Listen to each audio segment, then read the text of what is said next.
All right. Good evening, everybody, and welcome. It is Valentine's Day evening now. So 14 February 2026 on the East Coast. It is 11:04 p.m. We had a nice warm day here. We got up in the 50s. So I realize this. We're not done with winter, but it's nice to have a little break this week. We'll take it. 40s and 50s after what we had last week. It was awesome. So, as many of you have probably already seen, you've seen the first kind of trailer. Hey, John DFW. You guys have seen the trailer for Out of Park 27. So, you get to see a lot of the new stuff that's going to be in the game. The one thing I'm kind of excited about, I don't know if they mentioned it or not. So, but it's a really, really good update. I think a lot of people are, I don't know, looking for that sort of major graphical update. And they have made some improvements in Out of Park 27. But, I think anybody going into this, expecting it to be MLB The Show, don't be. But that said, I mean, it's a beautiful game. It really is. Out of the Park 20. Well, all of them are. They really are in their own way. But I do like a lot of the new, how a lot of those new stats are going to allow you to do a deeper analysis of your team and how everything ties in. Will be tying in better to the player development lab. I love the new interface, the way it looks in game, and everything like in it, like when you're playing a game, looking great. But still some beta testing to go.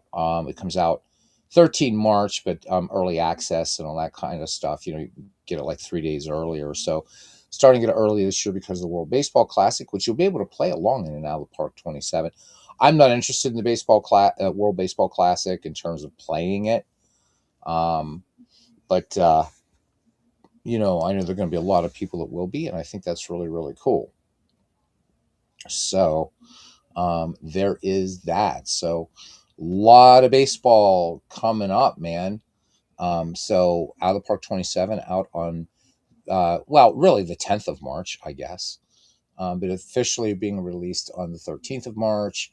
Then we've got somewhere around April 1st, I think, is I don't know, or something. I don't know. Anyhow, Digital Diamond version 13, and then Payoff Pitch PC baseball.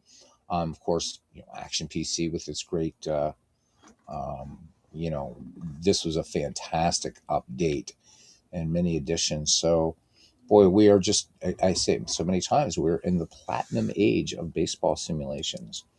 So I appreciate you guys last night sitting through while we were waiting for Mike to start broadcasting.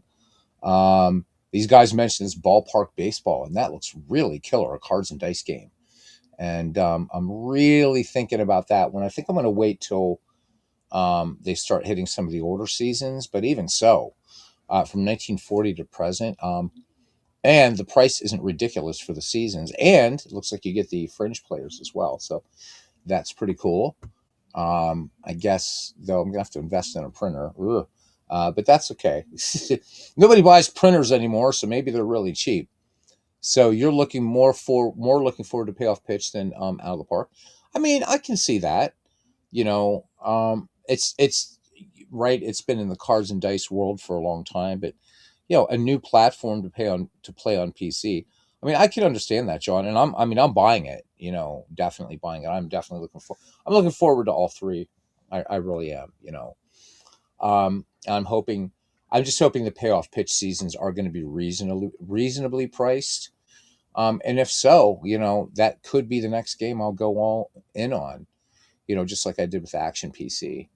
So, yeah, really excited about just the prospects of, I mean, some people stick with one game. I like to bounce around, as you guys know. It's a lot of fun. But Payoff Pitch is looking incredible. Craig Scarborough doing some great work on it. Baseball Maelstrom, which I've seen most of his videos on it. Really good. I know Dave Gardner has done some stuff. And John quickly adds, he says, but of course I'll be buying Out of the Park too. I know you will, buddy. I still think, in terms of bang for the buck, this is, I guess this one and I guess Digital Diamond Baseball would be a close second in terms of bang for the buck. Getting everything, although I think the two that have the most bang for the buck, but it's got to develop some more, as we know, is Pocket Pennant Run Baseball. So Paul's threatening that in about a week there should be an update. So I think it's going to be like I am with the McGreevy League. That both will happen. Will happen. So hang in there, guys. So Mike Koss, a Blue Rose case, had left a comment. It was either game one or game two because we're doing the 1904 World Series. The game never was. We're going to do game three and whatever else might happen. We'll see. But he thought it would be fun since and the Rangers weren't they weren't very good in 1994. And so, we are, it's just, we're putting the Expos in for National League, but he called it a play in. So we may do that. The 1994 White Sox and 1994 Yankees, maybe do like a little best of three thing or something. Hey, Jeff, it's great to see you. Welcome in. So once we finish 1904, then maybe we will set up a play in between the White Sox and the Yankees, just three games, and then whoever wins that will face the Montreal and the other series that never was, 1994 World Series. I just hope we're not going to have to do that in 2027. But in other words, I'm saying I'm hoping there's going to be a 2027 season. But good stuff. It was great to see Mike, Sports Time Machine, playing full count baseball earlier tonight. Then I don't know if the stream crapped out or what happened, but I'm glad somebody else is playing that game because it's really, really good. And I'm surprised more people haven't downloaded. It's free, and you've got every season in there and all kinds of stuff. And it plays a good game of baseball, and it's every bit as important to baseball gaming history as is Micro League Baseball. So I just to remind you guys, lhgames.net. He's got not only full count baseball, but he's got a couple basketball games and football game and hockey and whatever. So it's just good to see Mike trying to get back onto at least a semi-regular schedule of broadcasting. So looking over what people were into, I'm not surprised. I'm seeing that the 1970s stuff is really popular, but it was also nice to see comments from people. Nice to see Deadball also back on the channel. So we're going to be going back and forth. So depending upon how my stamina is tonight, we may do a doubleheader. So we'll do game 3 of the 1904 World Series, and then we'll jump into Action PC Baseball and continue with our 1971 project. We'll see. Because it's important. I mean, I don't want to, this isn't about just playing what I want to play, but, really, really mixing it up. And, I know for a lot of people, just those older eras are like, who's this player? Who's that player? Hey, Ramjet, he said he's had some problems with photos in Out of the Park 26. About 25% or about 75% of the pictures show up, but some do not. I need to individually go into these players, edit file, and one by one load them in from the same file. That's weird. Huh. I haven't looked that closely with mine. I know that my and welcome to the family, by the way. So yeah, I know my Out of the Park photo set isn't complete. Because even if I go here, we're not going to play this, but let's jump into this all-time greats thing here for a second, and just look at some players. We're just going to pick some random team here. Let's go to the Yankees. And I know I don't have pictures for all these guys, but I've never checked. So like there's Lou Gehrig. So that might be a case where I've got to load in for Lou Gehrig. So what I'll do is I'll put that in the beta forum and let people know that is an issue. Definitely, because I know I've got Lou Gehrig. I mean, how can you not have Lou Gehrig? So I don't know how much. I mean, because it should just be looking at a directory. So and if you're sure they're in there, as I am, hey Robert, and if I'm sure they're in there. So yeah, I mean, I would have to load Lou Gehrig, and I mean, it's a pain. You don't want to be doing that. You just want to have them all in there. I completely get that. So I am in the beta test thing. So Ramjet, I will let them know. And of course, put it out in the main boards too. So yep, Robert already pre-ordered. It's going to be fun. Again, I think that if people are Um, if you're looking for this to be all of a sudden, it's going to turn into MLB The Show. It's not in terms of graphics, but I like the graphics. I think they're really good. And, you know, statistically, it's going to go a lot deeper. The interface is a lot nicer. I know some people have been showing the trailer, but nobody's really showing the gameplay. So I don't want to get in trouble and show the gameplay, but it's really good. I definitely have seen marked improvement, definite marked improvement. So we will see what we will see. That's March 13th. So I'm glad you're pure. I know you don't play it, Robert, but I'm certainly glad that you pre-order. I'm just going to pick a random Lou Gehrig. One thing, speaking, that I would like to do. Hey, Dwayne, welcome in. I would like to see Out of the Park Baseball do, though, is a photo preview like you can in Action PC Baseball. So I don't know what this Lou Gehrig photo is going to look like. Nothing apparently. So let's do that again, man. Import photo file. I really, really wish it would do that. Because this is a pain in the ass. And with, at least I'm assuming I've got Lou Gehrig. How can you not? I don't know. Let's try Lou Gehrig Y. Don't know what that is. Nope, still no Lou Gehrig. Maybe I don't have Lou Gehrig. Maybe I'm just assuming I have Lou Gehrig. Wow.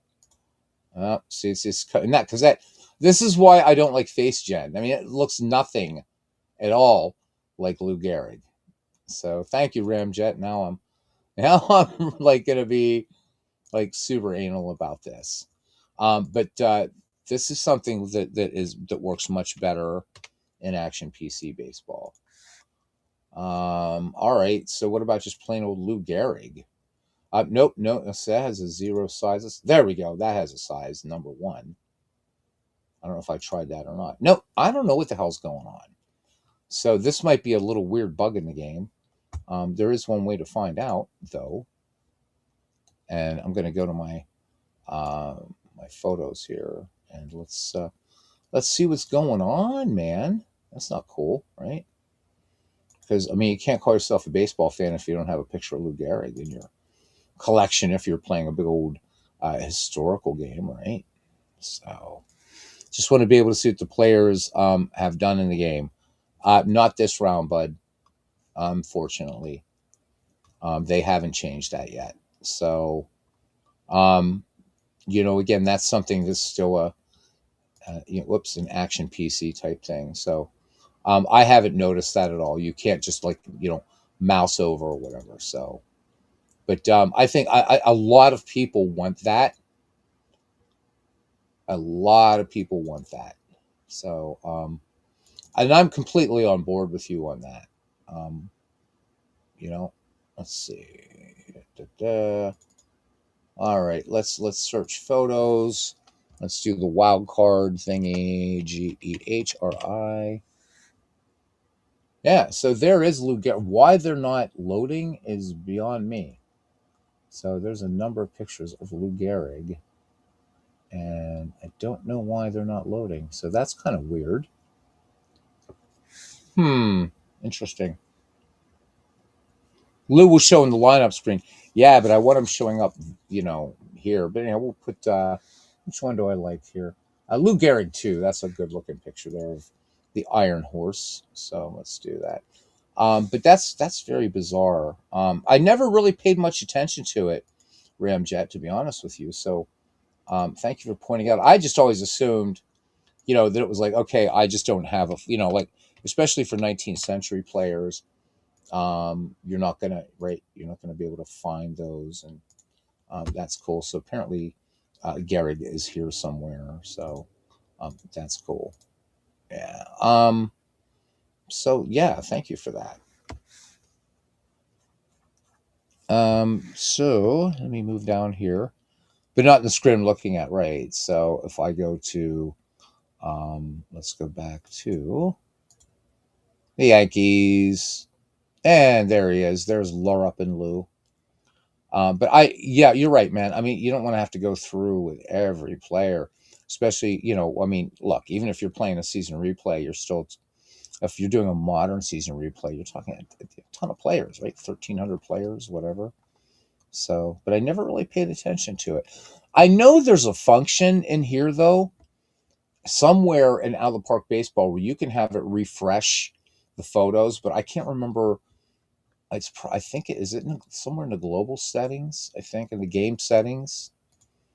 Um, there's somewhere in here, and I can't remember where right now. That you can actually have it rescan for photos and stuff like that. And I'm trying to find it because that might be the answer to the problem. Let me see. Update generate. No, no, nope, nope. Update human manager pictures. So I I don't think this is it. So the refresh didn't work for you. Okay. Yeah, definitely. If I were you, I would say post it on there, and I'll post it in the beta test because that might be something that because so many players use FaceGen. So I'm glad I don't know if you're like me and you don't use it because um I'm not going to load these FaceGen pictures automatically. Um I'm not a fan of FaceGen. I mean, I get what they're doing and all that, but it's just not my thing. It's just not my thing at all. I don't like it, and that's not a knock on Out of the Park Baseball. This is my favorite baseball sim, but I don't like it. That just didn't look like Lou Gehrig. Um, so hopefully this will stop it from. I don't want to see any face gen pictures at all. So my buckos are looking pretty good there. So I don't know what you guys think about doing that for 1994. Anyhow, I'm having a play in between the White Sox and the Yankees, but I think it would be fun to follow the 1904 replay with the 1994 What If World Series and whoever that is. In fact, maybe I'm just going to set it up right now, then we'll have it. Um, but back to payoff pitch. I don't know anybody in the baseball community, in our community here, frankly, that isn't looking forward to it. I think it's going to be so much fun. I think it's incredible the way the cards look. When you hover over them, it just seems like it looks like a baseball game, and I think it's. I know that sounds silly to say, but I mean, it's just got that baseball kind of feel to it, and it seems like everything, as far as the user interface, is really well thought out. Everything that I've seen, again, that Baseball Maelstrom has done and that Craig Scarborough has done, it just seems very well thought out. Um, again, as a user should be able to sit down to your game or your app or whatever, and with minimal to no guidance, should be able to navigate it. And that's been one of my issues with why PC Replay never clicked with me. It's just a very weird game to navigate. So, we have too many shortstops in this Pirate team, and I've got to bring in Lloyd Wayner. Anyhow, did I buy? Not yet, Dwayne. I mean, I went to bed at like 2 o'clock last night in the morning, so I do want to buy it. But part of me wants to wait until they're saying coming soon. The 1893 through 1939 seasons. They're probably going to get my attention more. I am going to buy it. I just didn't buy it last night. I watched that, went to sleep, went to work, came home, got a shower, went out. Girlfriend and I had dinner, and then she went home, and I'm here. She's tired, and I'm kind of tired too. But it was fun. So I didn't even have a chance to buy it. The only thing I did buy today on Steam, I finally broke down and bought Starfield because it has a great Star Wars mod, which makes it, I guess, apparently a really good game now. So, but what can I say? Something else in the Steam library that'll sit for a while, but I will buy it at some point. Let's set up 1994 just for shits and giggles. Let's set it up as a yeah as a thing while we're talking here, and then we'll get into it, man. We'll get into it. Historical exhibition. Here we go. 1994. There we go. 94. So I got to look. Who had the better record in 1994 though? What you just did happen is what happens to me. It fixes the pick for Lou everywhere except in his personal file. That's got to be a bug. That has to be a bug that's probably just gone unnoticed. And I wonder if part of that is because a lot of people don't use real player photos, but I'll definitely find out. That's bizarre. Oh, I need to put a 1994 here too. I never really paid any notice, Ramjet, so I really appreciate your doing that or letting us know. Let me see here because we got to find who had the better record because they should get home field advantage, I think. Or I'll just make an executive decision and we'll give the White Sox because I don't do a lot of White Sox games here. So let's see. Let's look here. So the White Sox, 67-46, and the Yankees were 70-43. Wow, better record. Okay, so all right, White Sox and Yankees. There we go. So we'll do a 3-game series of these guys, and we've got to turn on a DH for both, obviously. And whoever wins this, then we'll play the 1994 World Series, and whoever wins this will face the Montreal Expos. Let me pop out these comments so I can see what's going on. All right.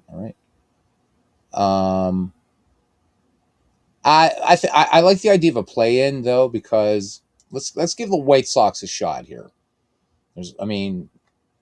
Besides this would be a chance for as Mike said, a chance for Don Mattingly to be in the World Series. But I think we're going to go this way. We're going to go this way. This will be fun.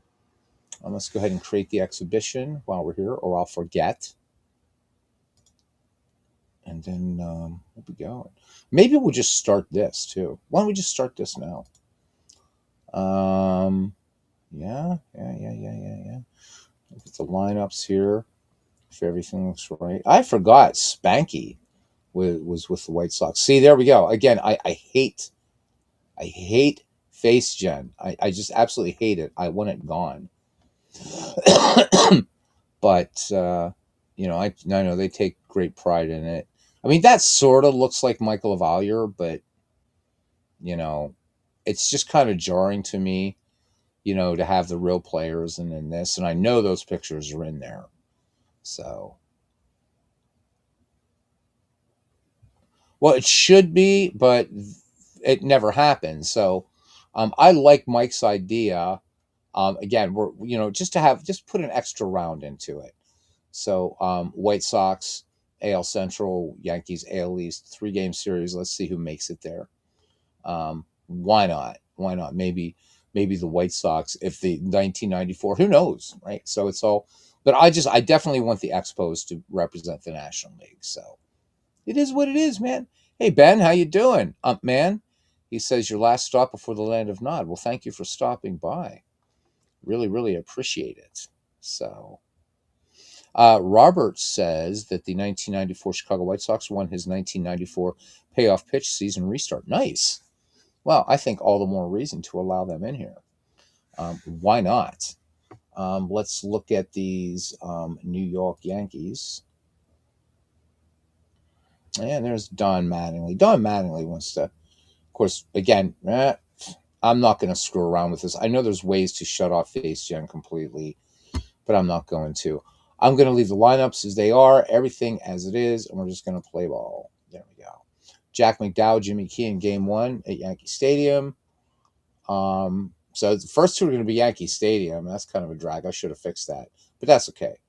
Doesn't matter. Then Wolf or Alvarez and Melito Perez in Game 2, and Sterling Hitchcock and Jason Bray in Game 3. So why don't we start with some 1994 baseball?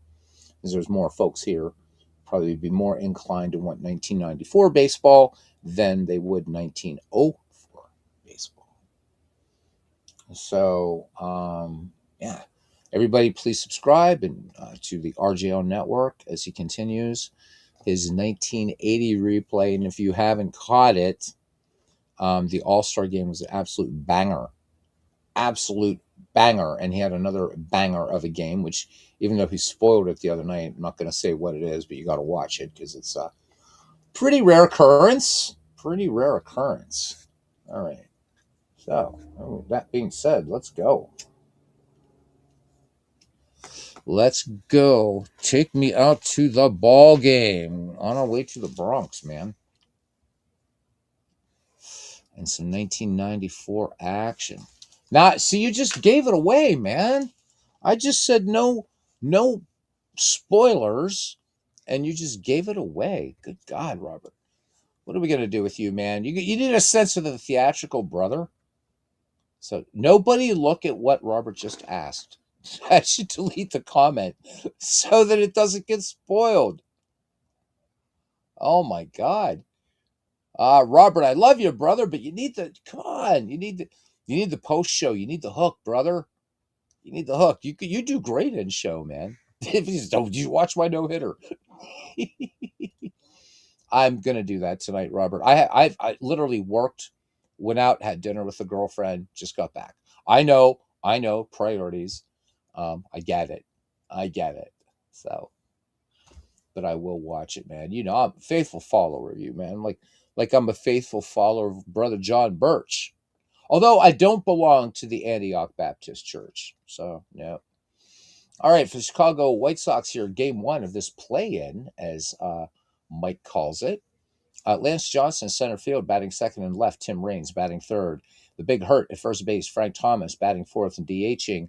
Julio Franco batting fifth to third base. Robin Ventura batting sixth. The second base, Norberto Martin batting seventh and catching. Mike LaValliere, Spanky, and right field and batting eighth is Warren Newsom.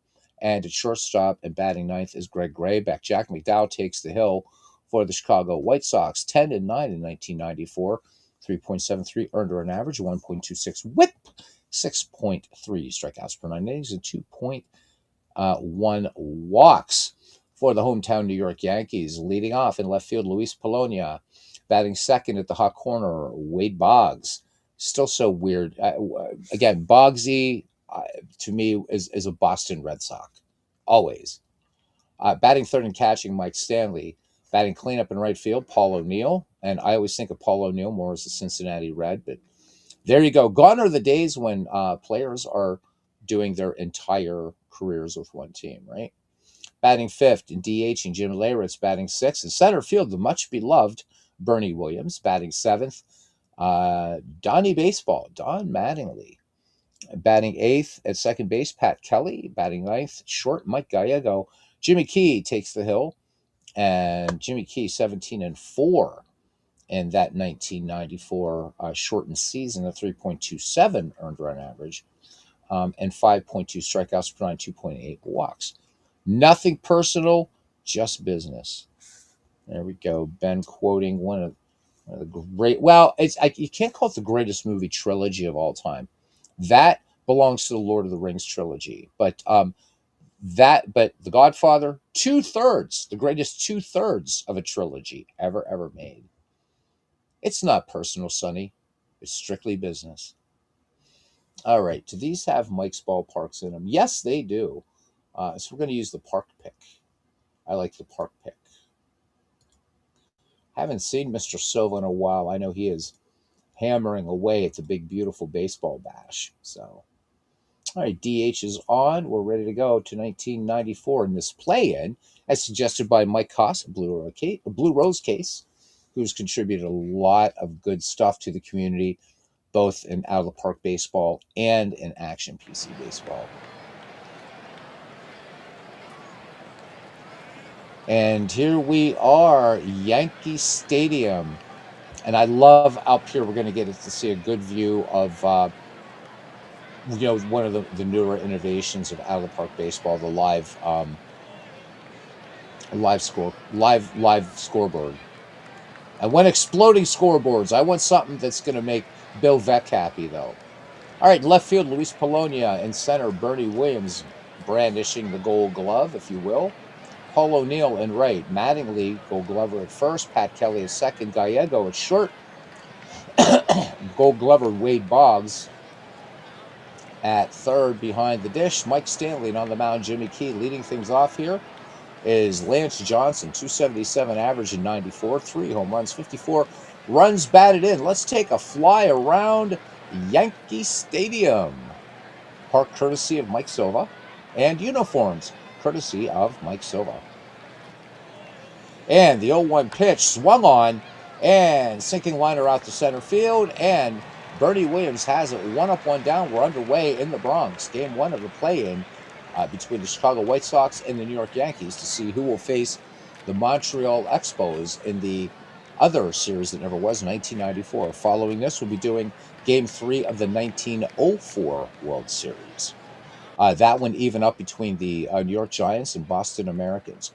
All right, here's Tim Raines, 266 average, 10 homers, 52 runs batted in. Jimmy Key winds in. The 1-1 pitch to Raines. Southpaw lets it go, and Raines sends this little pop fly on the infield, and over and making the grab is Mike Gallego. 2 up, 2 down here for the Chicago White Sox. Brings up the big hurt. 38 home runs, 101 runs batted in, 353 average. What a year for Frank Thomas. Count full of Thomas. Key's delivery. Thomas swings, and just one hop job there to second. Pat Kelly up and over to first, and the Chicago White Sox go in order. We go to the bottom of the first inning. Chicago nothing, New York Yankees coming to bat. In left field for the Chicago Cubs, Tim Raines in center, Lance Johnson, and in right, Warren Newsom at first base, Frank Thomas at second, Norberto Martin at short, Craig Grebeck, and at third base, Hall of Famer Robin Ventura behind the plate, Gold Glover Mike LaValliere, and on the mound, Jack McDowell leading it off here. Luis Polonia for the New York Yankees, a home run, 36 runs batted in, and a .311 average. 0-1 pitch on the way. McDowell deals to Polonia, and this one wrapped high to right field, but not deep enough. And Newsom has it for out number 1. All right, here's Wade Boggs. Boggsy, 342 average for him. 55 ribbies and 11 home runs. McDowell with the 1-2 delivery. Cut on by Boggs. This one's sinking into left. This will get down for a base hit. So they're cheering here in the Bronx. First base hit of the game for the catcher Mike Stanley. 17 dingers, 57 ribbies, and an even 300 average. Boggs at first. Throw over, and they got Wade Boggs. How about that? Jack McDowell with the quick move and the big hurt, smacking the leather down, and Boggsy is erased. So 2 outs, base is empty. Mike Stanley back in the box. The count 2 balls, 1 strike. Cut on by Stanley, and too bad that caught stealing all the way to the corner in left field, and Mike Stanley is going to have himself a 2-out double. Not sure what Wade Boggs was thinking out there, but even the great ones can have a little catnap sometime. Here's Paul O'Neill, 359 average, 21 home runs, 83 ribbies. Stanley, no real speed at first, but McDowell nonetheless a courtesy check of the runner, and count even at 2-2. Paul O'Neill looks at a called strike 3. This one just inside. All right, we head to the top of the second. No score. Julio Franco, Robin Ventura, Norberto Martin due up for the 94 Pale Hose. 0-2 pitch on the way to Franco. Swing and a miss. Strike 3. So nice curveball there by Jimmy Key picking up his first strikeout of the inning. And if I had the follow ball on, but you can see that the live scoreboard happening all over the place here. Boom, boom, boom. All right, here's Robin Ventura, 288 average for Ventura, 18 home runs, 78 ribbies. 1-2 pitch on the way. Ventura swings, and high fly ball out to semi-deep right field. Paul O'Neill on his horse, makes the grab. 2 away now for Norberto Martin. Limited time in the 1994 season, just 131 at bats, a home run, 16 runs batted in, and a 275 average for Martin. Count full. Checks his swing. They appeal down to first. The man in blue says he did not go around. So good speed on the base pass with Norberto Martin and brings up Spanky. LaValliere also limited playing time, 139 at bats in the 1994 season, a home run, and 24 runs batted in. 2-1 pitch. LaValliere swings, tapper to second, and taking it to the bag himself is Pat Kelly. So there go the Chicago White Sox. We go to the bottom of the second inning, and we are scoreless here at Yankee Stadium. Game 1 of this play-in, as Mike calls it, between the Chicago White Sox and New York Yankees. Well, cousin, I will check that out. Thank you, my friend. It is definitely a game that I am buying. As I told Dwayne, I haven't had time to do anything today except work, come home, shower, go out with the girlfriend, come back home, and hang out with you outlaws. So I haven't watched Robert's. No, he already spoiled it. So I haven't watched Robert's No-No yet.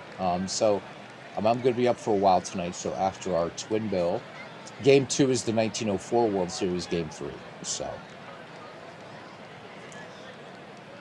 and cousin, unless when you're ready, man, you got to let me know so we can do that 19th century and Strat, brother. And I will check my messenger and I thank you, but I will. We need to catch up anyhow, brother. See how things are going. All right, Jim Leyritz now. Bernie Williams, Don Mattingly due up. 0-2 pitch. Swing and a miss by Leyritz. So McDowell coming with the fastball, challenging Leyritz. And this time McDowell wins the duel. 1 down, second strikeout for Jack McDowell. And here's the center fielder, Bernie Williams.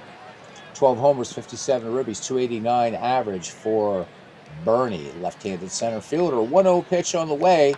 Williams cuts on this one. Room service bounce to third, but a little slow getting it out of the glove is Robin Ventura. But he throws a strike to first. So 5-3. 2 up, 2 down. Oh, believe me, brother. Just you being around is, makes all the difference, man. You know that. But I always remind you. All right, here's Don Mattingly. So one of the other reasons, Mike, and Mike said, I really would like to see Mattingly, get to play in the World Series, but I think it would be, just cool to do this, and I like the idea. So, and I don't do a lot of White Sox, nothing against them. So this is a chance to do some White Sox games on here. Why not? All right, here's the pitch to Mr. Mattingly. Base is empty, 2 down. This one's, good stop there. That ball taking a little funny hop out there at second. But nice play there by Norberto Martin to retire the Yankees. And we got something fun, seems shaping up here in the early innings at least. We are scoreless. And it'd be Warren Newsom to lead things off here for the Pale Hose. And Newsom, 102 at bats, 2 homers, 7 RBI, 255 average. Count 4, Newsom, Key delivers. Newsom takes just outside, ball 4. So Jimmy Key has walked 2 in this strikeout, in this ball game. Warren Newsom with pretty good speed there at first. Here's Craig Grayback, 309 average and 97 at bats with 5 ribbies. Here's the pitch. The runner goes, and sacrifice successful. Playing a little 1904 style baseball here. So Newsom will go to second, and we swing around to the top of the order again, and Lance Johnson, who is nothing for 1. Jimmy Key peers over his left shoulder at the speedy Warren Newsom, looks in, has the sign. Newsom well off second. Here's the pitch. Runner does not go, but let's see what happens here. They're going to call that a pass ball as this gets away from Mike Stanley, and Warren Newsom makes it to third. New York Yankees may be giving up a gift here. 2-2 pitch, swung on, and they do this one, driven to right. And that is going to be an RBI for Lance Johnson. Newsom will come in to score. And it's 1-0 White Sox in the top of the third inning. So Mike Stanley decided he's going to just leave the mask on. Here's Tim Raines now. What a great player. I'm a big Tim Raines fan. 266 average for Raines in 1994 with 10 home runs, 52 runs batted in. Lance Johnson, good speed at first, 1-0 pitch. Bounding ball to third, 5-4-3, and that does it. So the double play ends the inning, but the Chicago White Sox do pick up a run. We go to the bottom of the third inning. The White Sox lead the Yankees 1-0. Game 1 of the 1994 American League play-in. Pat Kelly, Mike Gallego, Luis Polonia due up for the Yanks. Pat Kelly in the 1994 season had 3 round trippers, 41 ribbies, and a .280 average. Jack McDowell with 2 strikeouts, no walks through 2 innings of work. Count full on Pat Kelly. Kelly tried to hold up, and they say, you went around, son.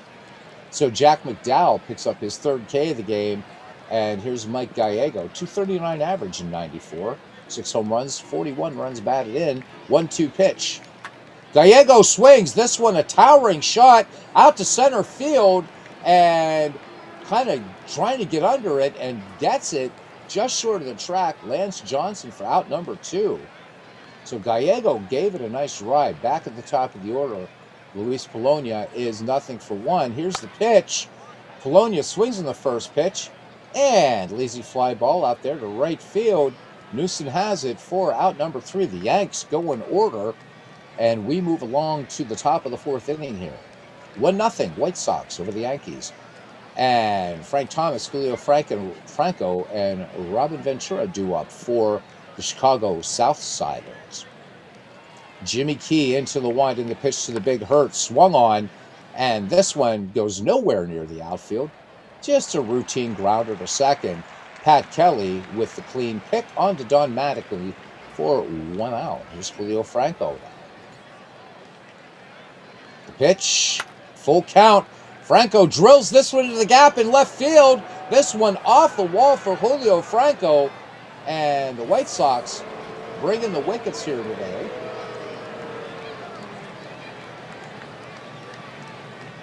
So 1 out double for Julio Franco, and here's Robin Ventura. Count even on Ventura, flew out to right last time up, and this one, could this be a gapper to right? Oh, look at this. We're going to see whether we score this an error, but that's going to be the 2nd run for the Chicago White Sox. This one gets away from O'Neill. Let's see. Nope, they're going to call it a double. So Robin Ventura with the RBI double, and the White Sox lead game 1 here, 2-0. 2-0. So not sure what happened. Paul O'Neill out there, but they're giving him the double. All right, here's Norberto Martin. 1-1 pitch. And Martin, hard ground ball to second. And the only play will be to first by Pat Kelly as Robin Ventura moves on to third. Potential 3rd run for the Chicago White Sox 90 feet away. Here's former Bucco Mike LaValliere. Count even 2-2. LaValliere swings, sinking line to the right, and into the glove of Paul O'Neill. The White Sox pick up a run on 2 hits, no errors, and a runner left in scoring position. The White Sox lead the Yankees as we go to the bottom of the 4th inning, 2-0. Wade Boggs, Mike Stanley, Paul O'Neill due up for Dwayne Martz's Bronx Bombers.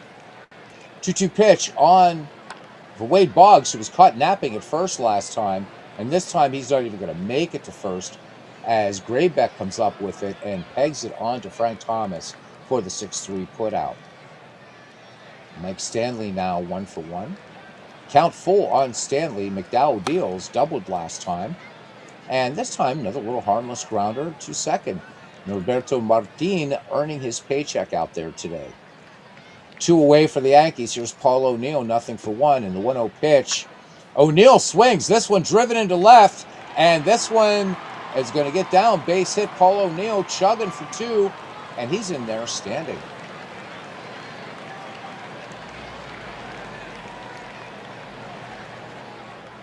All right, so the Yankees looking to get one back, 2 down for Jim Leyritz, who's nothing for 1. 1-2 on Leyritz. Bouncing ball to short. This one will retire the side, and Jimmy goes down, and that's it. No runs, 1 hit, no errors, and a man left in scoring position. Top of the 5th, the Chicago White Sox lead the New York Yankees 2-0 in Game 1 of this play-in. Warren Newsom, Craig Graybeck, and Lance Johnson due up for Chicago. Jimmy Key works home the 0-1 pitch. Swung on and base hit past second into right field. Chicago with his 4th hit of the game. Brings up Craig Graybeck. Graybeck in the box. Newsom off first.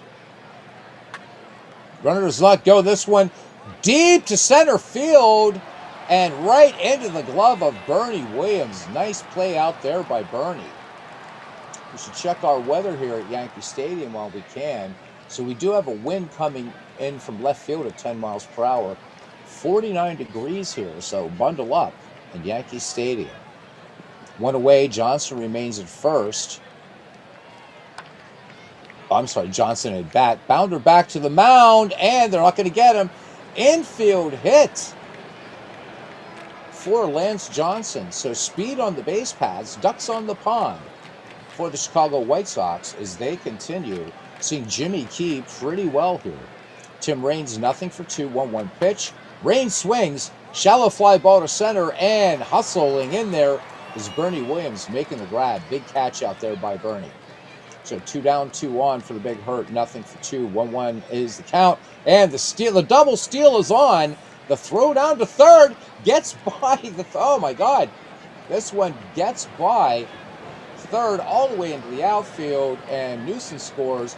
Johnson makes it to third, and Wade Boggs just wonder what the hell happened to the horsehide.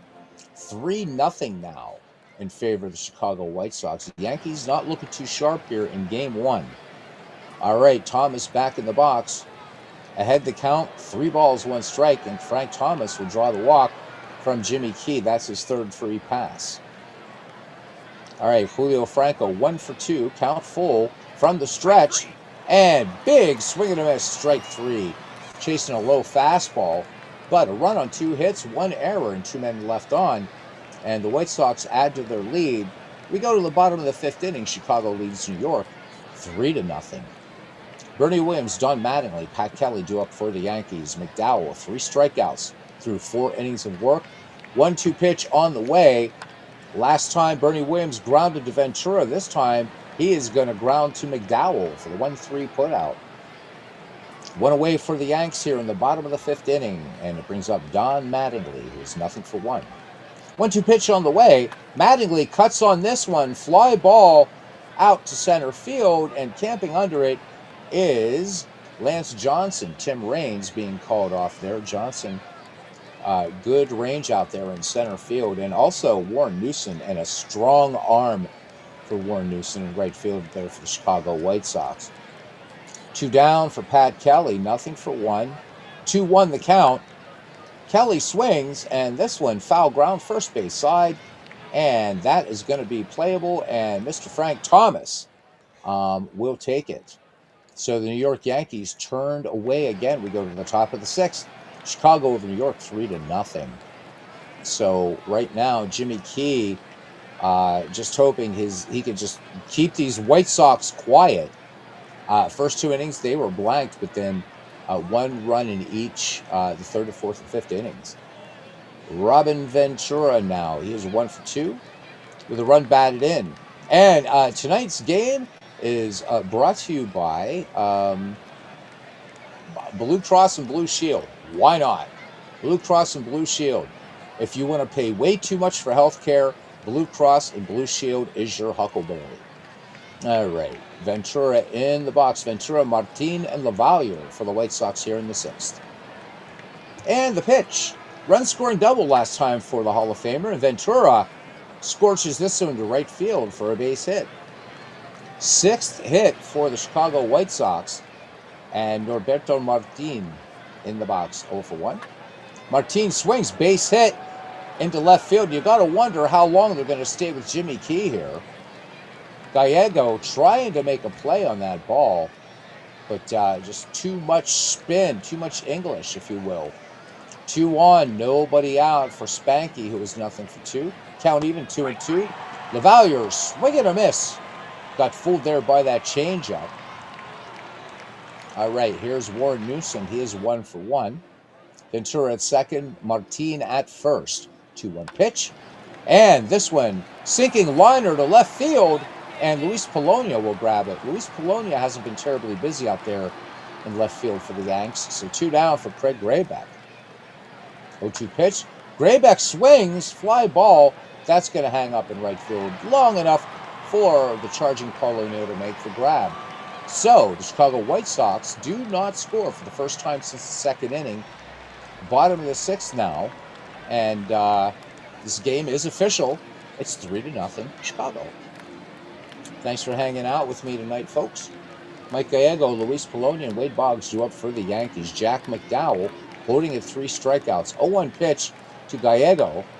Swung on, and big old arcing fly ball out there to right, but Norberto Martin out on the grass makes the grab, 1 away. Luis Polonia, nothing for 2 against Jack McDowell. 1-1 pitch, Polonia swings, grounder to first, and the big hurt will take it to the bag himself. 2 up, 2 down for New York. Here's Wade Boggs, 1 for 2, ahead in the count, 3-1. Boggs checks the swings, and the appeal to third, he did not go, says the ump. So Jack McDowell issues his first free pass of the game, and here's Mike Stanley. Stanley 1 for 2. Here's the 0-1 pitch. Swung on, and line drive, base hit, right field. And turning on the steam is Wade Boggs. Strong throw to third, but not in time. Newsom with a cannon out there, but Boggs getting the finger in on the base right ahead of the Robin Ventura tag. So 2 down, Paul O'Neill, Jack McDowell working out of the stretch in the 0-2 pitch. To O'Neill, doubled last time, swing and a miss on a curveball. So the runners, 2 stranded by the New York Yankees, and we go to the top of the 7th.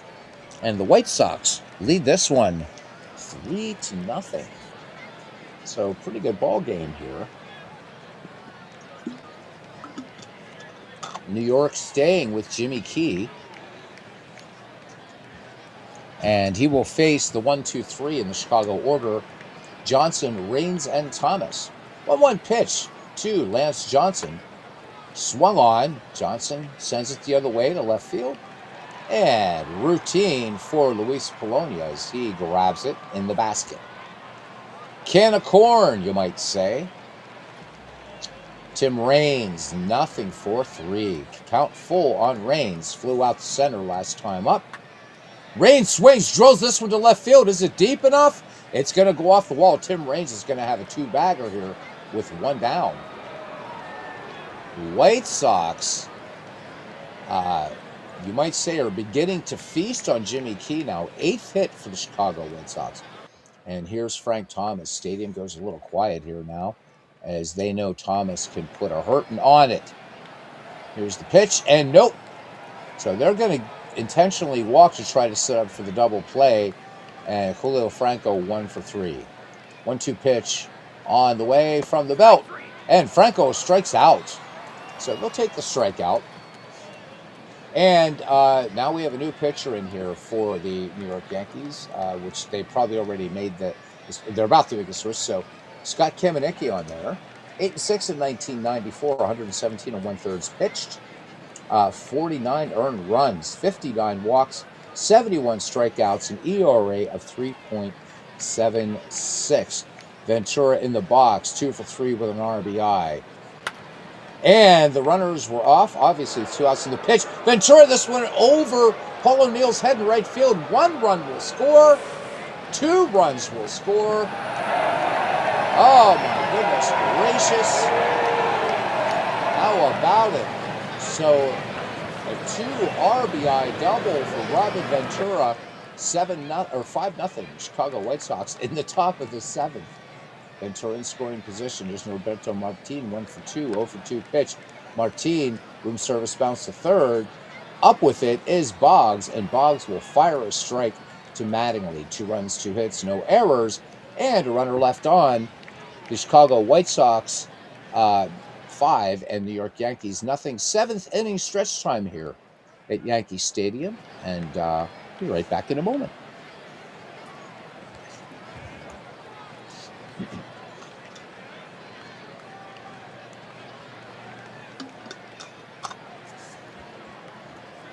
All right. We are back. We are back. Jim Leyritz, Bernie Williams, Don Mattingly do up. The Yankees have managed 4 hits off of Jack McDowell. 1 miscue in the game for them. McDowell, 4 strikeouts and a walk. 2-2 pitch. And Jim Leyritz goes down. A little forkball action there by Jack McDowell.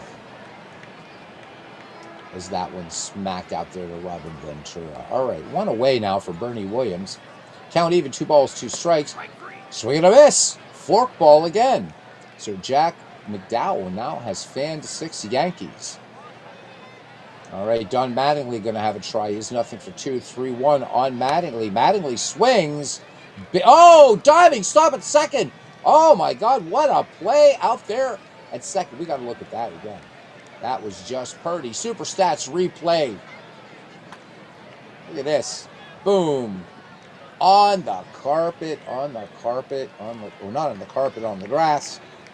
But nonetheless, a great play out there by Norberto Martin. All right, top of the 8th, Mike LaValliere.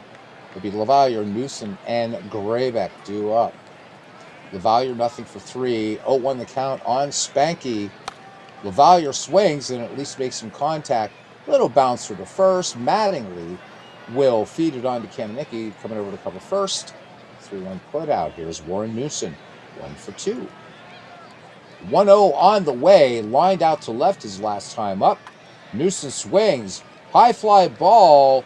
This one is going to stay fair and down into the glove. No, it's a base hit. It is a base hit for Warren Newsom. So that one dropped strangely in front of Wade Boggs. Let's have a look at that one just in a regular replay. I thought Boggs had that one. 10th hit for the White Sox. Let's see this one. A big arcing shot. And starts to twist back in fair. And wow, sure as hell looks like an error to me, but they're going to give it a base hit. All right, Newsom aboard for Craig Graybeck. And Graybeck nothing for 2. 1-1 pitch.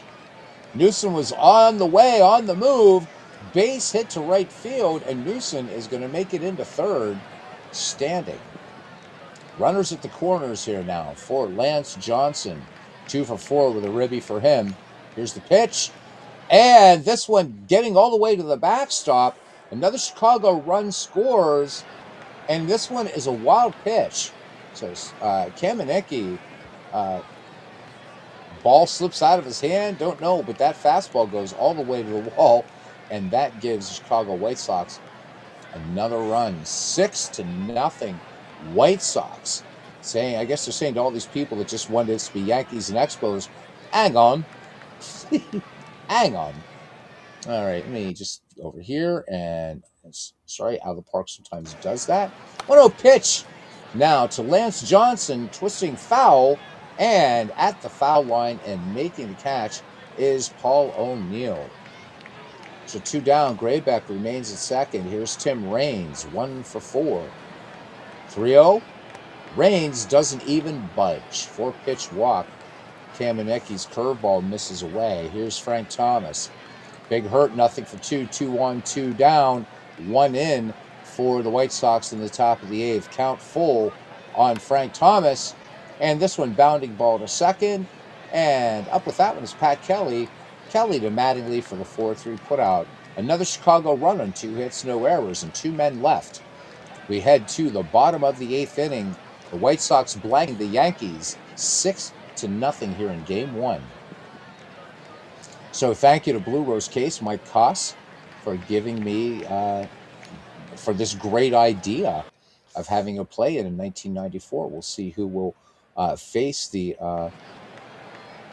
face the Montreal Expos in the other World Series that never was. Pat Kelly, 0-for-2, leads things off for the Yanks. Mike Gallego on deck, and Luis Polonia at the top of the order in the hole. 1-0 pitch on the way. Cut on by Pat Kelly. Routine grounder there to third, and Robin Ventura will fire the strike to Frank Thomas. 5-3. 1 up, 1 down. Mike Gallego, 0-for-2. Pop to second his last time up. Gallego swings, and this one, little roller to short, and they got all day. They call that a tough play, but Craig Gregbach making it look easy there. All right, 2 away for Luis Polonia. Count 1-1 on Polonia. Swung on and sinking liner into center field. Lance Johnson makes the grab. Once again, the New York Yankees turned away. We head to the top of the ninth there in Yankee Stadium in the Bronx. And it's the White Sox 6 and the Yankees nothing. Julio Franco, Robin Ventura, and Norberto Martin due up. Count even, 2 balls and 2 strikes on Julio Franco.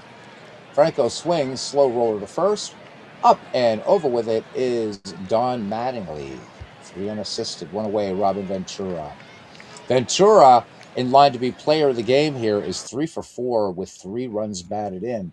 2-1 pitch on the way to Robin Ventura. 2-run double his last time up, and Ventura is going to lace a base hit into center field. Bernie Williams wisely playing it on the hop. Here comes Norberto Martin. Pretty good day for him. 1-for-3 at the plate and a couple good plays out there. Second, Tessie Ashpool says, man, those mid-90s Chicago White Sox teams were so much fun to watch. Having fun playing this one. How you doing, my friend? Good to see you. This is game 1 of a play-in. Whoever wins this 3-game series will face the Montreal Expos in the World Series of 1994. Why not? Scott Kamenicki ready to deal 1-2 pitch. Swing and a miss. So Kamenicki picks up the strikeout, his second one on the fastball. So Norberto Martin will have a seat, and Mike LaValliere, 0-for-4, 2 down, has not contributed here. Full count, and routine ground ball to short. And that one is going to be all over as Mike Gallego fires on to Don Mattingly. We go, and by the way, so if you guys see over here too, so actually Dwayne Martz, I don't know if you're here or not, but on some of the live scoreboards, it does happen. So so we can see that Wade Boggs singled, grounded out, and walked. So a lot of this is going to be where you position your camera, and if one of the parks you're using has the live scoreboard. So I guess all this time I didn't realize it because all the live scoreboards are doing this.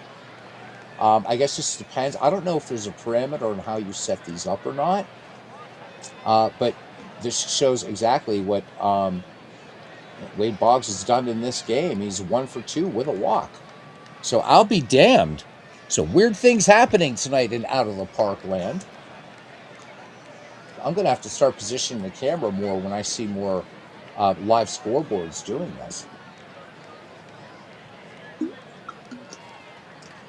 I know not all of them do, but I guess I've got to find out, okay, how do we make this happen on the scoreboards? Because that's super handy. That's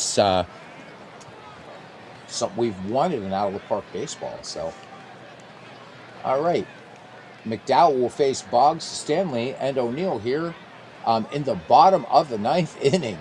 And New York down 6-0. Count full to Boggs. Swung on, and this one just over Robin Ventura's head and into left field. So Boggs kind of fighting that one off, and coming into the game now is Alex Fernandez. 11-7 record in 1994. He worked 170 in 1/3 innings. 50 walks, 122 strikeouts, a 3.86 earned run average. All right, here is Mike Stanley. Singled back in the 6th. So 2-for-3 for Stanley. Fernandez deals. Stanley swings, hard grounder to short, 6-4-3.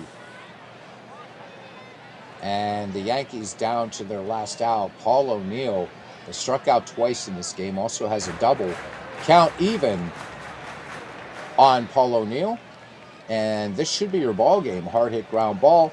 Norberto Martin has it and goes to first. And Chicago White Sox take game one of this play-in in the American League in 1994. McDowell handcuffs the Yankees. The White Sox seize a 1-0 advantage in this series. So McDowell and the White Sox, so Jack McDowell is going to be your player of the game, opened the World Series in brilliant fashion, or opened the series in brilliant fashion, traveling to the Bronx and shutting out the Bombers at Yankee Stadium 6-0 to secure an important 1-0 lead in this best of three. McDowell, the White Sox right-hander, threw 8 innings of shutout ball. In his 110-pitch effort, McDowell allowed no runs on 5 hits over 8 innings, walked 1 and struck out 6. So good stuff there. No home runs.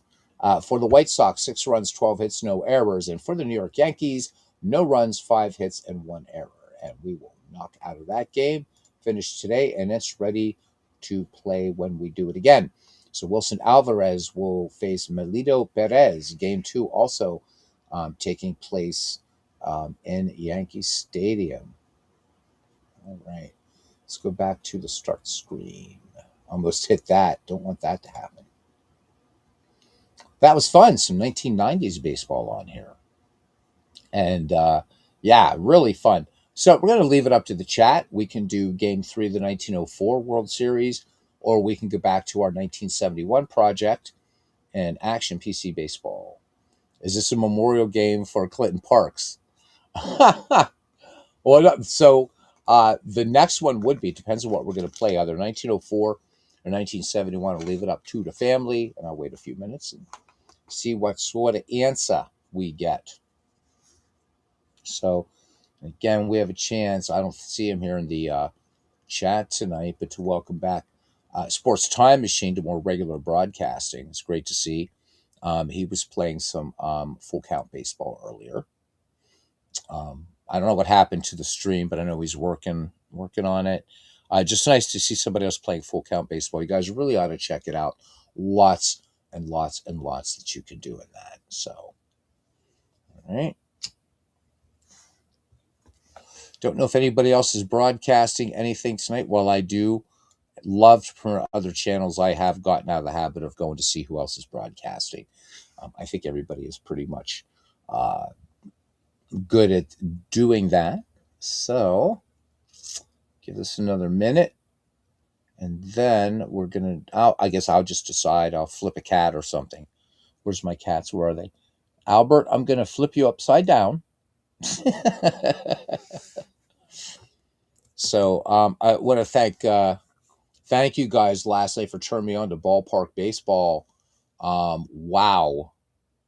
So that just looks incredible. I was sitting at work today and I'm like, should I watch more of these tutorial videos on this, because it was kind of a meh day at work, as it usually is at FedEx on Saturdays, although I had one jerk, but I dealt with him. So, all right. It doesn't seem like anybody really cares which one I play. So we did some modern baseball, and that means we're going to go ahead and jump out of the park 26. Or I did put on the 10 game 3, so I guess I actually have to do it, don't I? So never mind. Let's go back to games. Am I doing that in here? Where the hell is it? There it is. No, there it is. Boink. All right, let's go. Going back to 1904. So playing the 2 World Series that never were. Today we are on our way to Boston. So this is the South End grounds where we're going to be playing. And Dummy Taylor will be facing off against Bill Dineen. Series tied at 1. The Boston Americans won the first game 6-1. Cy Young getting the win. Christy Mathewson with the loss in game 2. The Giants came back and defeat Boston 5-2. Claude Elliott with the win. Jess Tannehill with the loss. Jess Tannehill had a 7 strikeout performance, but to no avail. All right, let's go to it. 1904. Again, largely unchanged lineups here. Leading off, the visiting New York Giants at first base, Dan McGann. Batting second in right field, George Brown. Batting third, Hall of Famer center fielder Roger Bresnahan. Batting cleanup in left field, Mike Donlin. Batting fifth and catching, Frank Bowerman. Batting sixth at the hot corner, Art Devlin. Batting seventh at short, Bad Bill Dolan. Batting eighth at Keystone Sack, Billy Gilbert. And pitching and batting ninth, Dummy Taylor. A 21-15 record for Taylor in 1904 with a 2.34 earned run average, 1.03 whip, 4.2 strikeouts per 9 innings, and 2.3 walks for the hometown Boston Americans. So this would have been their second World Series if John McGraw had said, we're not playing the American League because I hate Ban Johnson, president of the American League, and John T. Brush, the owner of the Giants, saying, I agree with you, Mr. McGraw. But they beat the Pittsburgh Pirates 5-3 in the inaugural World Series the previous year. Chick Stahl leads off in center, and batting second in left field, Kip Selbach. Batting third at short, Freddie Perrin. Batting cleanup in right field, Buck Freeman. Batting fifth and catching, Lou Krieger. Batting sixth, Hall of Fame third baseman Jimmy Collins. Batting seventh at first base, Candy LaChance. Batting eighth at second base, Hope Ferris. And batting ninth and pitching, Bill Dineen. Bill Dineen was a tough pitcher, man. 23-14 for him in 1904, a 2.20 earned run average. And the Royal Rooters and Ned McGreevy have shown up here at the Huntington Avenue. I said South End Grounds. I'm sorry about that. Huntington Avenue Grounds. This is a big ballpark. And let's go.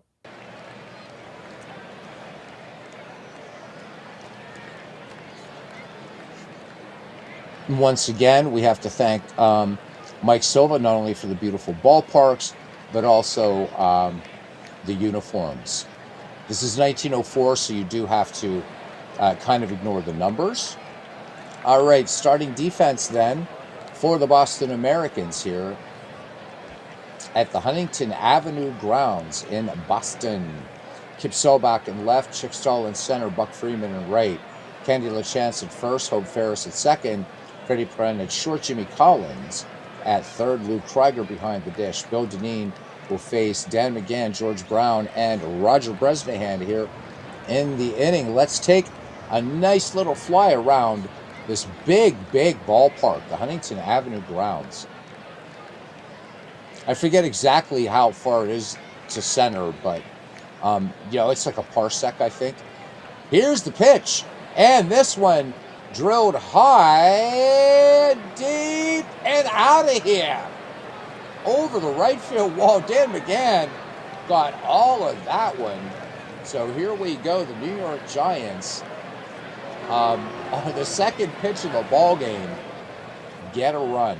All right. We got to look at that one again. Big, big, big boomer on that one.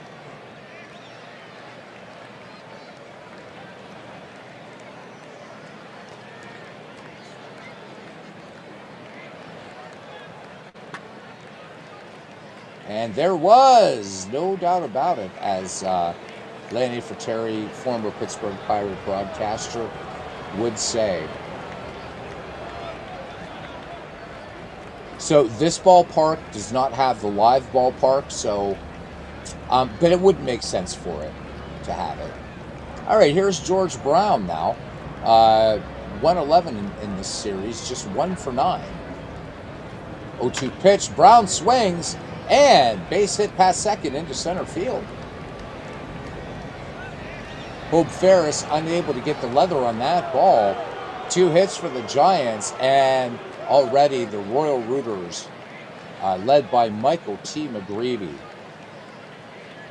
not happy. They at least did get their seats. And there's a story about that in the 1903 World Series and the righteous indignation of the Royal Rooters. So you guys should check out that story. It's a lot of fun. Here is the Duke of Tralee, Roger Bresnahan. He's 3 for 7 overall with 2 RBI in the series. Count even 2-2. Bresnahan cuts right through this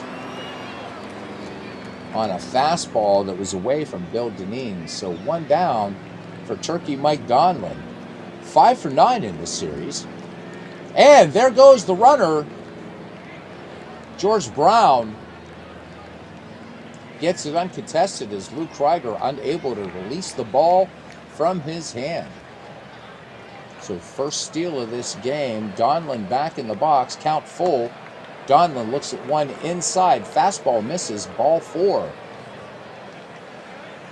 So Dineen now to face the number 5 in the lineup, catcher Frank Bowerman, 2 for 7 overall. 2-1 pitch. Bowerman swings. This one drilled deep to right field. And I mean deep to right field. The New York Giants, Frank Bowerman with a 3-run homer. And it's 4-0 New York Giants. And again, some people may raise their eyebrows, but home runs were hit over fences in the dead ball era. So it did happen. 4-0 Giants. Wow. And still 1 out. 6th batter to come to the plate now, Art Devlin. 2 for 9 in this series with an RBI. 0-2 pitch to Devlin. Swinging a miss, steal right 3. Curveball by Bill Dineen. Here's Bad Bill Dolan now. Dolan, 2 RBIs, 4 for 7. Pitch. Dolan swings. This one drilled to right. This gets down for extra bases with Dolan's speed. And Bad Bill will stop at second. And McGraw's 9. Absolutely no mercy here. As we look over, we see Ring Lardner and Huey Fullerton both furiously scribbling for the news later on today. All right, Billy Gilbert now. So 8 men have come to the plate, or Billy Gilbert, rather, is the 8th man for the New York Giants. Top of the first. 0-2 pitch, and Billy Gilbert will go down swinging. So 2 home runs in the inning for the New York Giants. 4 runs plated. We go to the bottom of the first, and the New York Giants 4, and the Boston Americans, who would have been the defending world champs, coming to bat. Starting defense for the New York Giants in left, Mike Donlin. In center, Roger Bresnahan. And in right, George Brown. At first base, Dan McGann. At second, Billy Gilbert. At short, Bill Dolan. And anchoring the hot corner, Art Devlin. Frank Bowerman. Big hitter today so far, but I got a feeling there's more to come. It's behind the plate, and Dummy Taylor ready to work. All right, Chick Stahl leads things off here for the Boston Americans, and already a lot of work to do. Chick Stahl, a favorite of MV, is 4 for 7 with a .571 average in the series. The 1-0 pitch on the way now from Dummy Taylor. Stahl swings, and this one, just a nice, easy bounce there to Billy Gilbert. And Gilbert will go to McGann for the 4-3 putout. So 1 away for Kip Selbach. Selbach 2 for 9 in the series. 0-1 pitch. Swung on. Selbach sends a liner out to right field, but George Brown on his horse comes in and makes the grab. 2 up, 2 down for Boston. In the bottom of the first, here's Freddie Perrin. RBI in this World Series. He is 2 for 7. 0 for 1. Or 0-1 pitch to Perrin. And diving stop out there at short by Bad Bill Dolan. Throws from one knee. Nice play there by Bill Dolan. Boston goes 1-2-3. We go to the top of the second inning. The Giants lead the Americans 4-0. 9-1-2 due up for the New York Giants. Taylor, McGann, and Brown. 2-2 pitch. Dummy Taylor swings. Lazy fly ball lofted to left. Down in the glove is Kip Selbach. Can of corn, 1 away. Dan McGann with a home run leading off the first inning. Checks a swing, and they say he offered. Fastball in there by Bill Dineen. Picks up his 4th strikeout. George Brown now 1 for 1, count full. Cut on by Brown. This one hit hard out to right field. Ranging over and back to his right, Buck Freeman, hauling off Chick Stahl, makes the grab. Nothing across for the New York Giants. Bottom of the second here in Game 3 of the What If 1904 World Series. The New York Giants lead the Boston Americans 4-0. And we will have Buck Freeman, Luke Krieger, and Hall of Famer Jimmy Collins do up. Freeman 0 for 6. 0 for 6. So Freeman has been a disappointment thus far in the World Series for the Boston Americans. McGreevy and the Royal Rooters rooting him on. 3-1 pitch. Misses. And there we go. So Boston picking up their leadoff hitter on board. And there is Paul. Or rather, I'm sorry, it's Gandalf. And how are you tonight, Paul? Or this morning for you in Cyprus, 7:24 a.m. in beautiful Cyprus. Hope you're well, my friend. As I guess you're getting ready to feed the missus and the fur babies. So I'd always appreciate when you stop by, buddy. Luke Krieger now with Buck Freeman. Good speed aboard for Buck Freeman. 1-2 pitch. Krieger swings. Grounder to third. 5-4. And they turn it. So double play, bases empty for the Hall of Famer Jimmy Collins. Jimmy Collins 2 for 8, including, his one of those hits, a home run. 2-2 pitch to Jimmy. Collins swings, and this one is crushed to right field, and this one's going to go all the way to the wall, and Jimmy Collins is going to go for 3. Is Jimmy Collins going to go inside the park? Here's the throw to the plate, the tag, and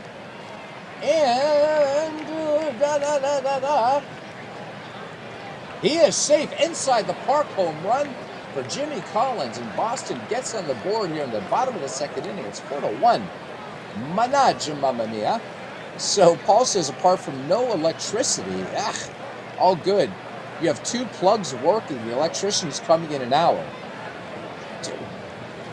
So what happened? Like, did you guys have a storm, or what happened, Paul? Jimmy Collins. All right, so this is super stats. Nah, it's a regular replay because we're going to lose Bresnahan out there. So we get to watch Jimmy Collins tear around the bases. This is the more common type of dead ball era home run in the Huntington Avenue grounds. Cavernous out there again. Ken would know. I think it was 500 something to dead center. Pretty close play there. Bresnahan with a good peg. Good stuff. All right, here's Candy LaChance now. Looking dandy in that corn stash. Okay, so you had a lightning storm, horrendous weather there in Cyprus. Well, I'm glad you're all right. Glad the missus are all right and the fur babies are all right. You're Gandalf. You should say, fire will not avail me. Flame of Urun. Go back to the shadow. Yo, stuff like that. Do the Gandalf thing, man. All right, 2 down. So, Sari McKellen coming back to play Gandalf in The Hunt for Gollum, the next Lord of the Rings movie. Should be good. All right, Candy LaChance, nothing for 7. Royal Rooters rooting him on. And LaChance swings, and this one just a harmless ground ball to Bad Bill Dolan. And Dolan will field that one, and that takes care of Candy LaChance. But 1 run and 1 hit to Jimmy Collins inside the park home run. There were no errors, nobody left on. Top of the third, Giants lead the Americans 4-1. It's such a great game, and these ballparks from Mike Silva really sell it. How about it? Just beautiful, the work he's done here.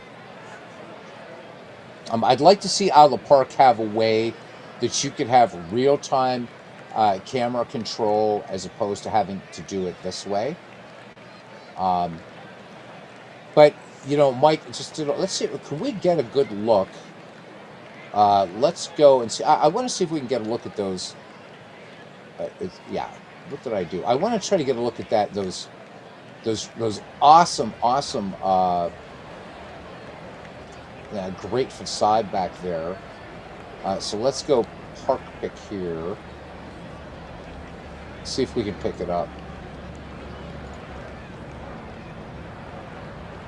And this is going to be center field TV. Can we? Nah, we can't.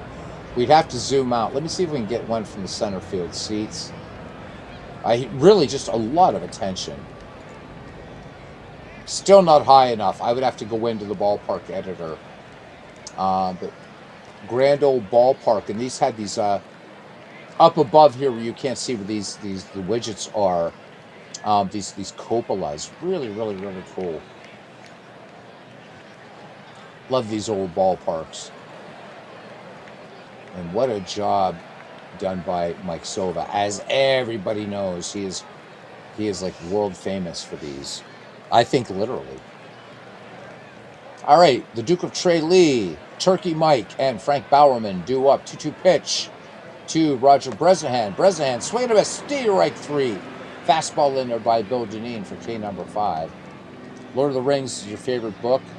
I love Russian literature as well. Big fan of Fyodor Dostoevsky.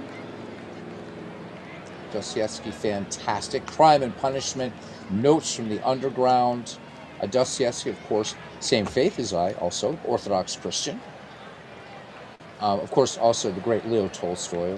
But Tolkien is my favorite capital L author, capital L literature author. And I read his legendarium, well, not all of it, but Lord of the Rings every 2 years. The Hobbit like every 4 years, because it's The Hobbit. And the Silmarillion I've only ever read once in my life, so I'm going to probably tackle that this year, and going to make a trip and see if I can find the History of Middle-earth tomorrow and pick that up. One of his books was named after me. Well, let's see. It can't be the Brothers Karamazov. Anna Karenina, you bum. You wait. Oh, the idiot. Yeehaw. Oh, my God. Oh, the idiot. Oh, my God. So we switched from Tolstoy back to Dostoevsky. So who's your favorite, who's your favorite Russian author, Paul? So this is where we start veering off course and we talk about literature with a capital L. Tessie Ashpole, Brothers Karamazov was the biggest spiritual influence in his life, he tells me. Ivan and his Euclidean Mind. That's a great novel, Brothers Karamazov. Dostoevsky is I don't know. I mean, Dostoevsky is there with the greatest writers of all time. So Dostoevsky's your favorite, Paul. You gentlemen have impeccable taste. You can say his name in the same breath as you say Tolkien, as Faulkner, Fitzgerald. Dare I say Shakespeare, Chaucer. Yeah, brilliant. Let's not forget the great French writer Victor Hugo. I'm a huge Victor Hugo fan. People go to see the musical Les Miserables, but you got to read the book. You got to read Les Miserables. Dr. Zhivago, yep. Dr. Zhivago's all over the place, man. I love it. All right, this game is called. I'm gonna go dig through my library and I think I'm gonna read the Brothers Karamazov. Great stuff, man. Dostoevsky, just amazing. A lot of people find Russian literature just really depressing, but no, you gotta. It's some of it is dark, but it's the insights in the human condition that Dostoevsky and Tolstoy bring up or really explore. Absolutely fantastic. Just absolutely fantastic. I don't know, Paul. Some nights we talk mob movies. Some night we talk Kate Beckinsale. That's what it is, man. Besides, I called the 1994 game here pretty much straight through. I think it's Deadball that does it to my brain. This one may have been your fault. Let me see. Sound's going to cut out for a second. Well, we still got 13 people hanging out, so I think we have some folks in here,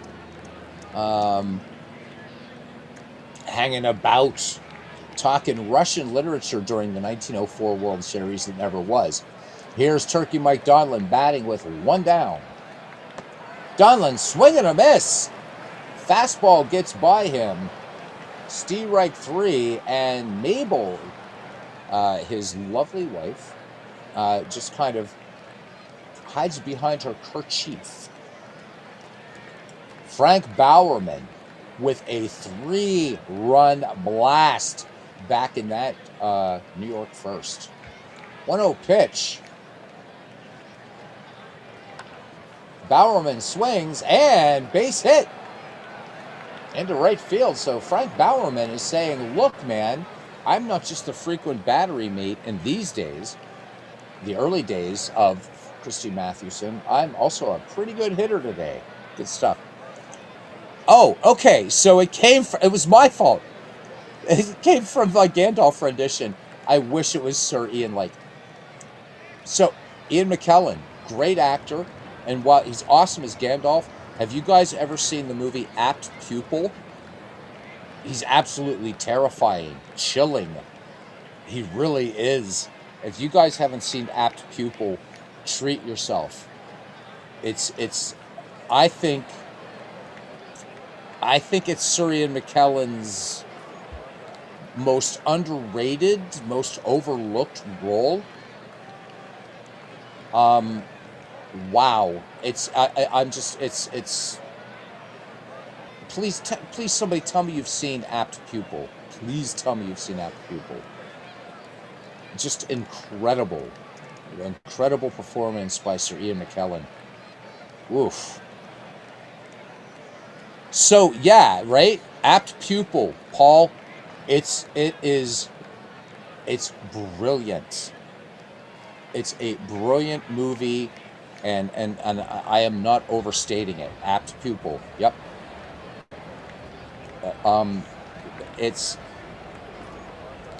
You have to see it. You got to find Apt Pupil. Ian McKellen is scary in this movie. Devious. But McKellen is so masterful in this role that even though you know what he is playing, you sort of feel kind of maybe sorry for him. But and Brad Renfro, memory eternal.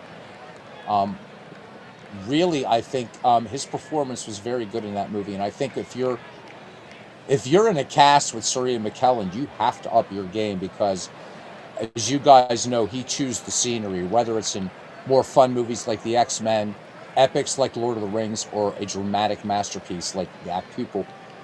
And he was just on Colbert the other night, and the monologue that he gave, they had recently, or there was unearthed a play that Shakespeare helped write, and it was about immigrants, and it was powerful. You could have heard a pin drop in the Ed Sullivan Theater. Sorry, folks. Sometimes we do go away from baseball and pretend that we know other things. Well, we do know other things. Apt Pupil, Sir Ian McKellen. Did you just look at the write-up on it? I think you and Mrs. Faye would love it, man. I'm serious. It's a great movie.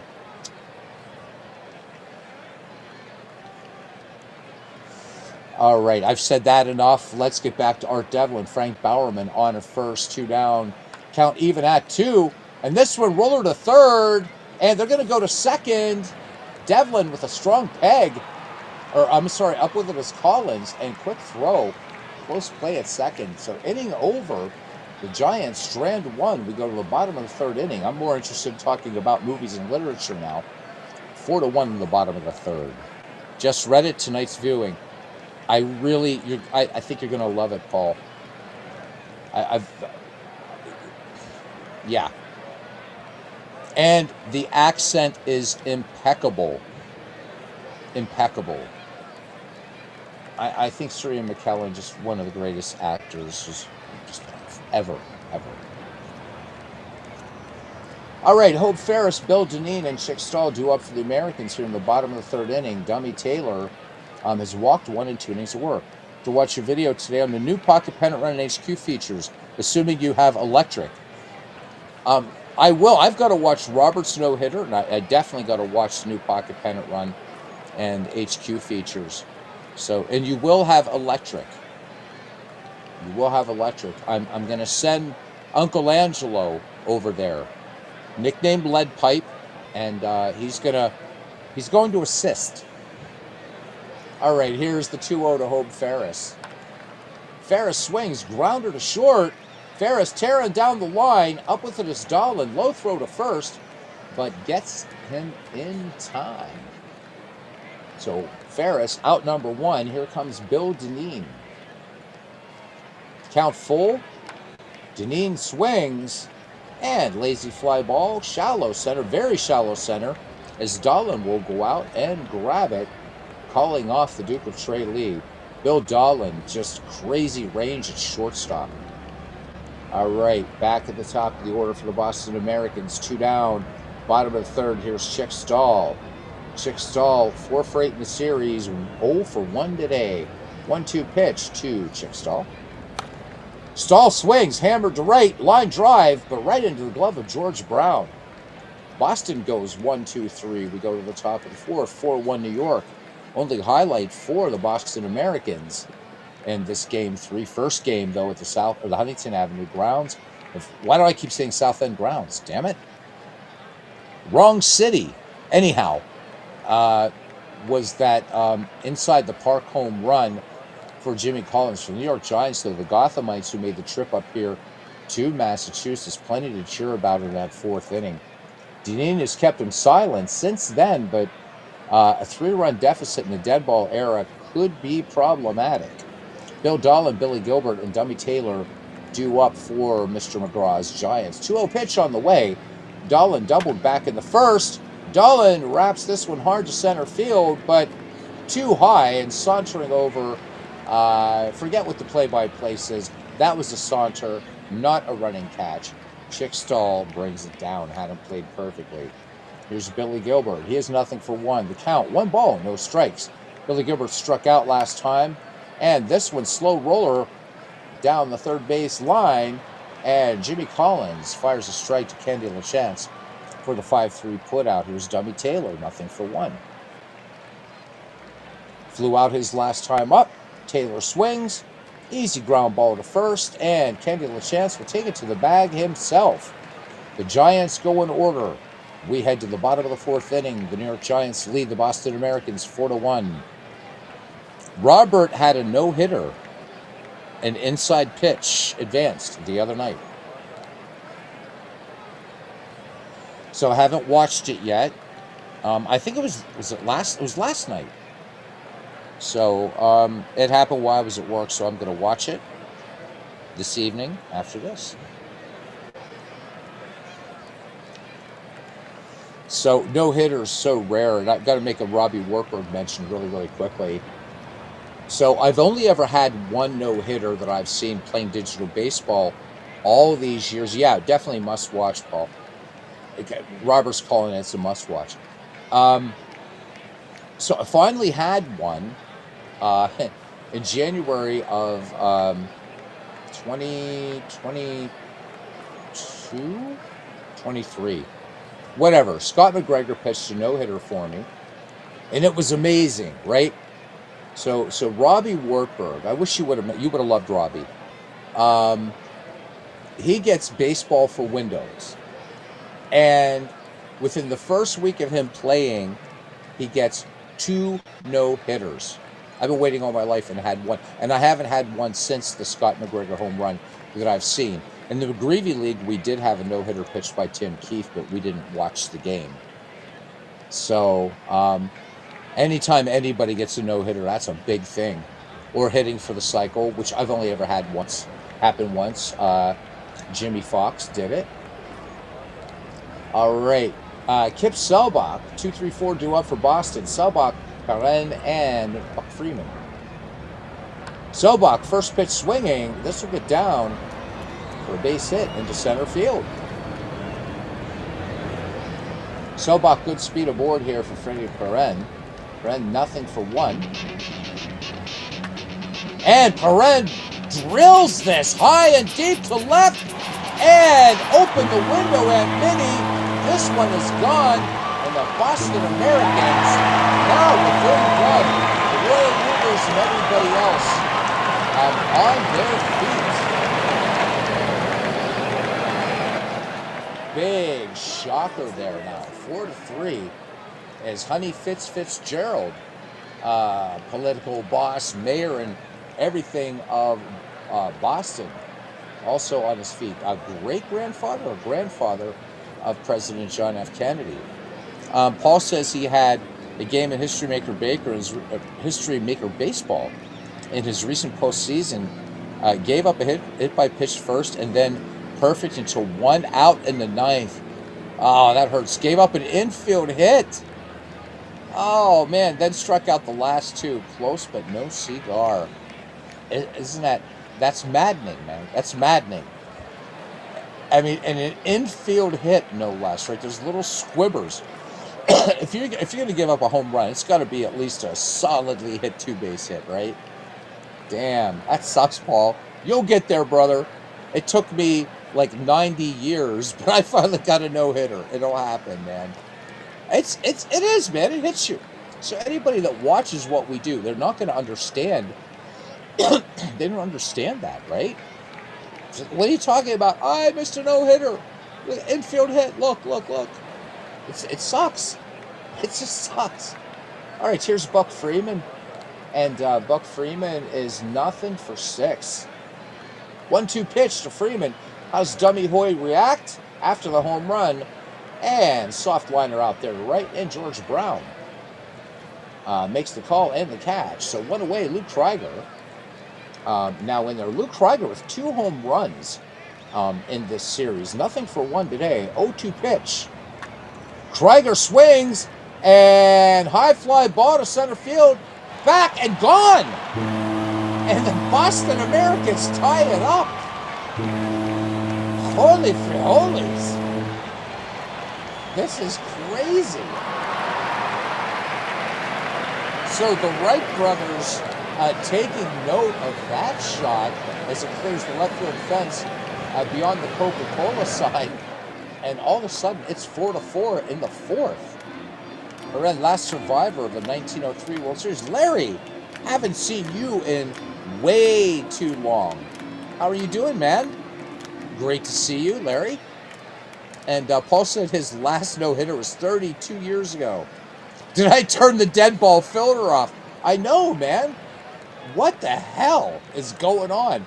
So, first game tonight was 1994, Mick. And there was no home runs. And this one has just been like bomb city. We did have an inside the park home run. In fact, by the man who's at the plate right now, Jimmy Collins. Wow.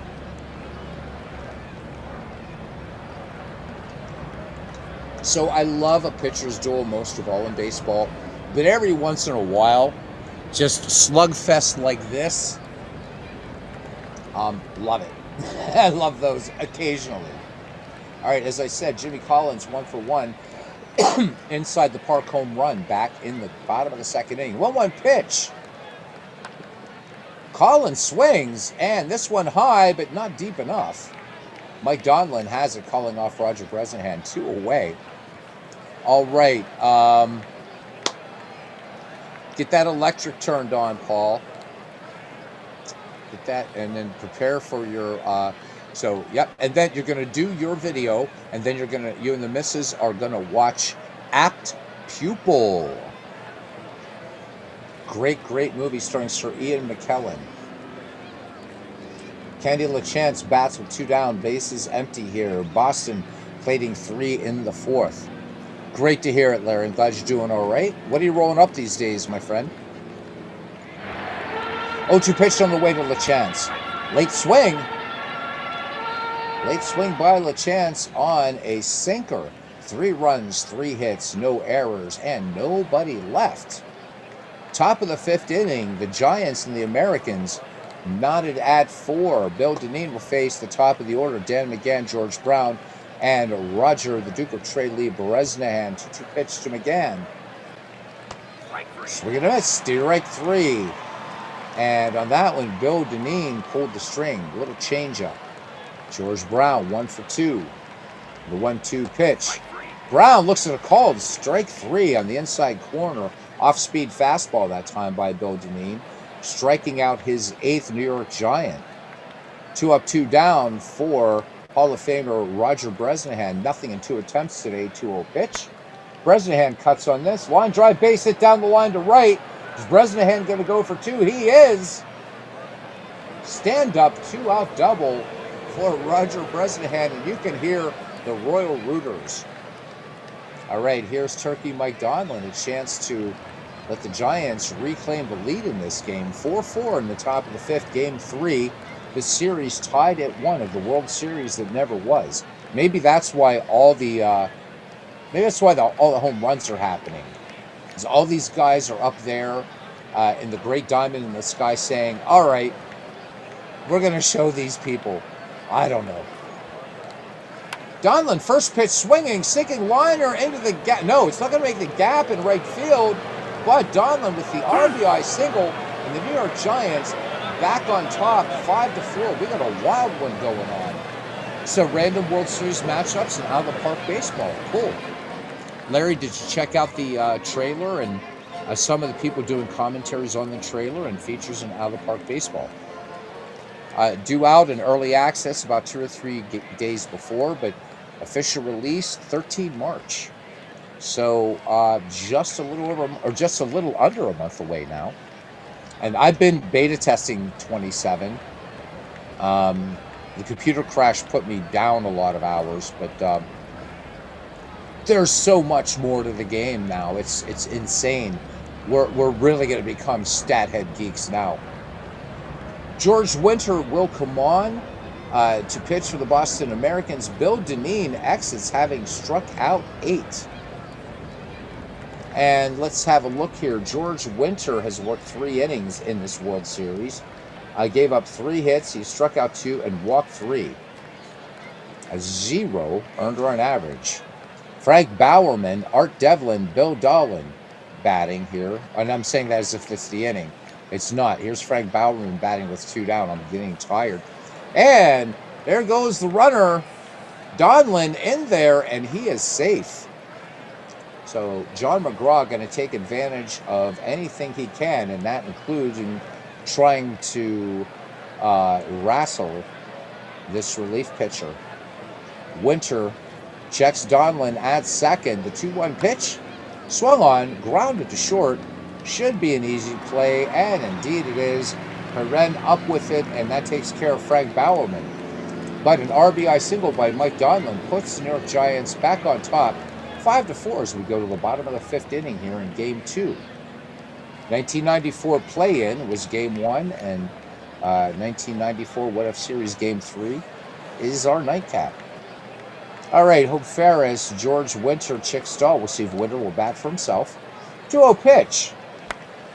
And Ferris lofts a lazy one to left.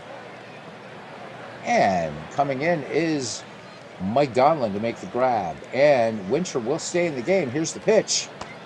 So we're going to miss strike 3 and a changeup. Back to the top of the order. Here's Chick Stahl. He's 0-for-2. We count 1 ball, 1 strike. And this one, oh, little funny bounce there in the infield. Billy Gilbert gets to the ball, but decides not to throw. Took that funny bounce out there, but not going to take a chance of rushing his throw because Chick Stahl will be running all day if that happens. So 2 away, and here's Kip Selbach. He's 1-for-2. 2-2 on Selbach, and wrapped to second. That will retire the side as Billy Gilbert will go to first for out number 3. So nothing on a hit for Boston. McGreevy did not start yet. So, and there is an open team. I don't know if Mick's going to take it, but Mike. Geez, David Lando not going to have time to do McGreevy, and so Larry, between the eye surgeries, my mom having a health scare over Christmas, I had a computer crash 2 weeks ago. McGreevy, we're on a setback, but it is not dead by any stretch of the imagination. So I don't know if Mick wants. If Mick has first dibs on that team, But if Mick doesn't want it, Larry, it's all yours, and it's a hell of a team. It's the Dublin team. So just keep everybody posted in McGreevy Discord. I've made no announcements yet. I should say Sunday night, though, at 10 o'clock, I'll be Diamonds and Dice podcast here, along with Bernie Strom, my partner in crime. And the topic for Sunday night's Diamonds and Dice podcast will be expectations. Great expectations if Charles Dickens won't mind the reference. So what are your expectations when you're playing a what if or draft league type thing? And then what are your expectations from a baseball game if you're doing a season project? So we're going to talk about that because I think that's important. It's engendered some good discussion. Kind of like to formalize it, bring people in, see what they have to say. So that'll be tonight, 10 Eastern, on this channel. So Bernie and I switch off and on. And David Lando says anyone who doesn't want the Dublin team is nuts. It's an excellent team. And David, I wish you had the time to do it, but I understand. And just things have been out of my control. I haven't been able to get the damn thing started. So you'll be missed, brother. You could be the general manager, I guess, if you want. But great to see you, my friend. All right. Yep, you are very welcome. So the Dublin team is up. So Tessie Ashpool says, as a history undergrad, appreciate all the literature, puns, and references tonight. We got to talk history, brother. Love history. And you're very welcome. Thank you, David. Are you guys, how's the big, beautiful baseball bash going with Mr. Silva?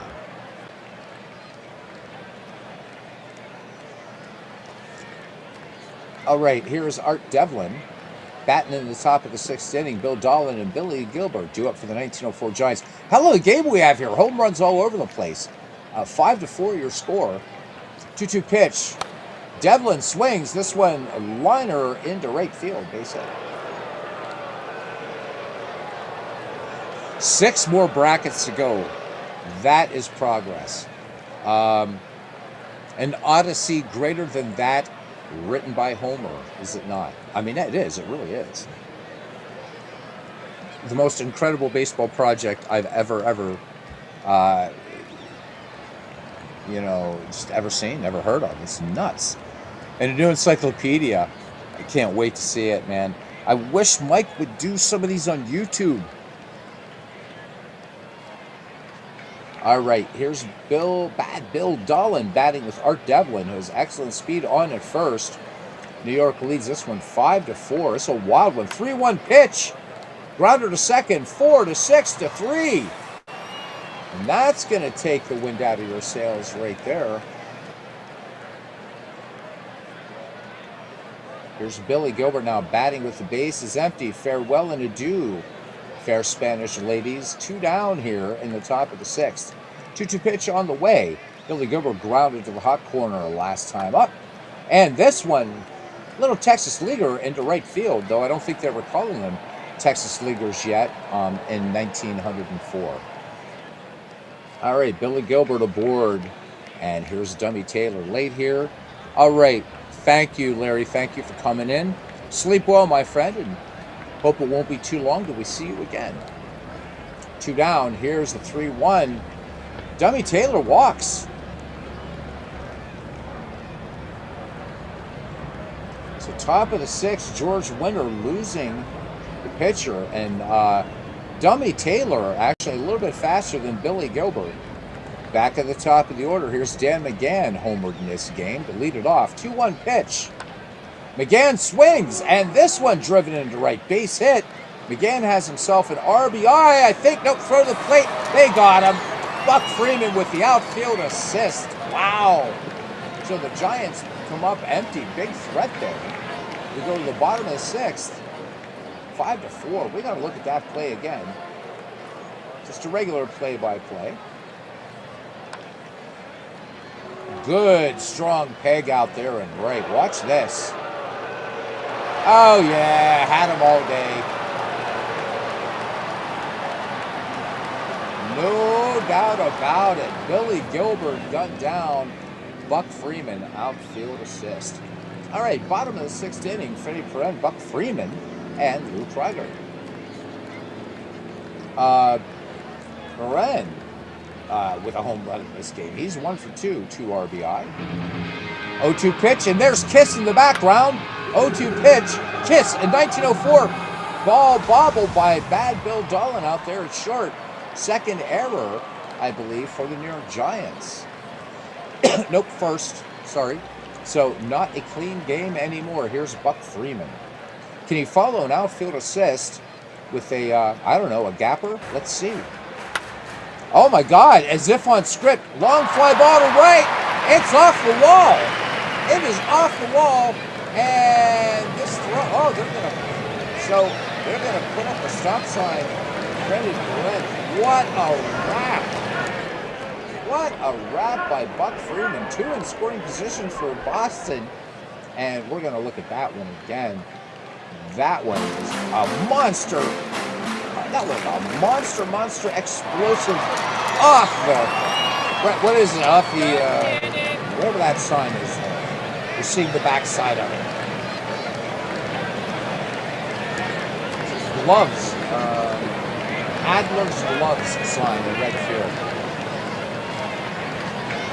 Wow. This game is absolutely wild. All right, Lou Krieger, a home run today. 3 home runs in this What If World Series. 1-2 pitch. Krieger swings, and they look the runner back. Krieger is out, 5-3. And that was a close play to get Krieger. Jimmy Collins inside the park home run in this game. 1-1 pitch. He swings, RBI for Jimmy Collins, and 2 will score. And the Boston Americans, the 2 RBI single, jump back in the lead. It's 6-5 here. Game 3. Michael T. McGreevy and the Royal Rooters bringing their own special kind of Boston magic, along with John Honey Fitzgerald here,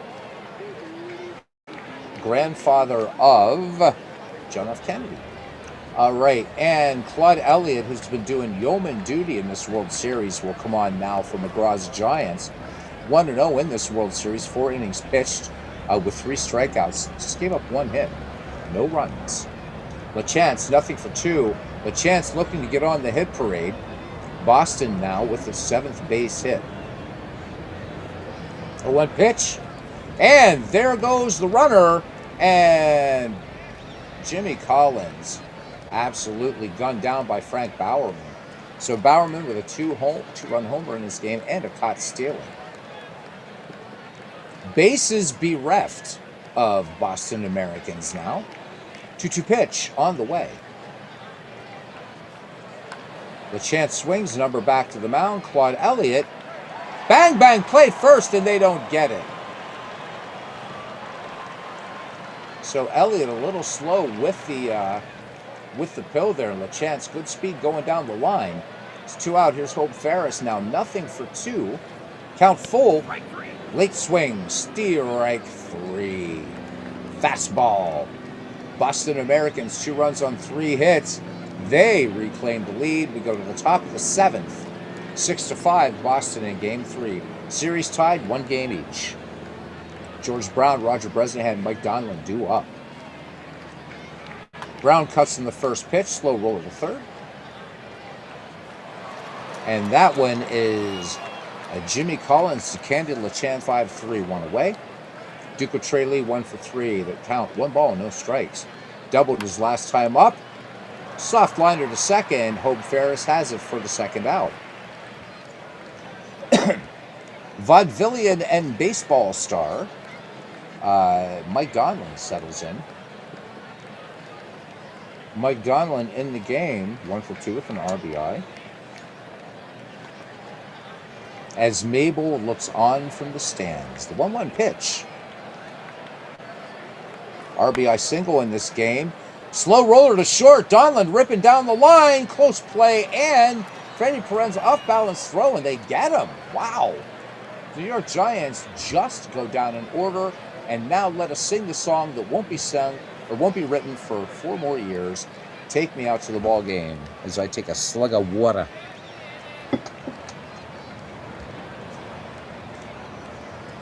I got to remember to turn off the modern sounds, and this is so bizarre to hear that Kiss guitar riff in 1904.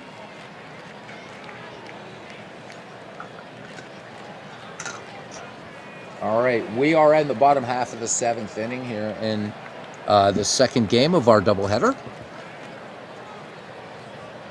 George Winter, Chick Stahl, Kip Selbach do up for the Boston Americans. Clyde Elliott stays on in relief. He's worked 2/3. 1-2 pitch on the way. Strike 3. And George Winter swings right through a curveball. Clyde Elliott now with 2 strikeouts. Here comes Chick Stahl. We're back at the top of the order. 1 for 3 for Chicky, as MV calls him. 3-1 pitch. Check to swing. Did not go around. Ball 4.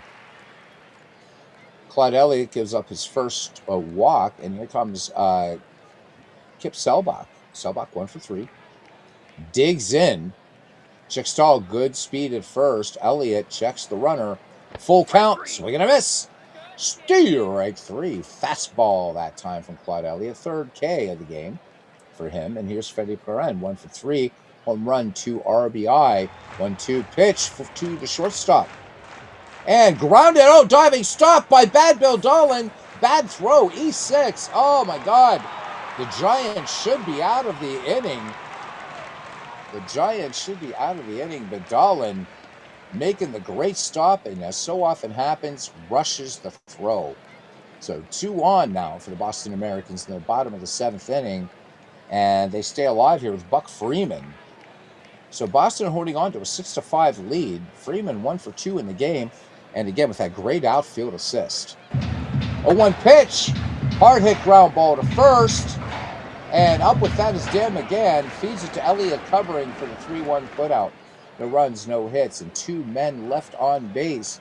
Top of the 8th we go. Boston leads New York 6-5. Frank Bowerman, Art Devlin, Bill Dolan due up. George Winter staying on in relief. No other defensive substitutions. Count even 2-2. Bowerman, swing and a miss. Curveball. So beautiful bender there by George Winter to catch Bowerman off guard. Bowerman went yard, and he's been trying to go yard every at-bat since. All right, so here's Art Devlin now. Devlin 1 for 3. Count full. Devlin swings. This one driven deep to center field all day. There goes Art Devlin, and Art Devlin is going to stop at second base. Oh, my goodness. All right, so Devlin with a 1-out double. Devlin should have been going all day on that ball. Might have pulled a little bit of a muscle there or something. I'm not quite sure, but extra base hit, 1 down. Here's Bad Bill. Wants to redeem himself from that error. Giants with 2 errors in the game. 3-0 pitch to Bad Bill. Outside. Second walk issued by George Winter, but you got to think that one was intentional. Here's Billy Gilbert, 1 for 3. Billy Gilbert was cut down at the plate on that great outfield assist by Buck Freeman. 3-0 pitch.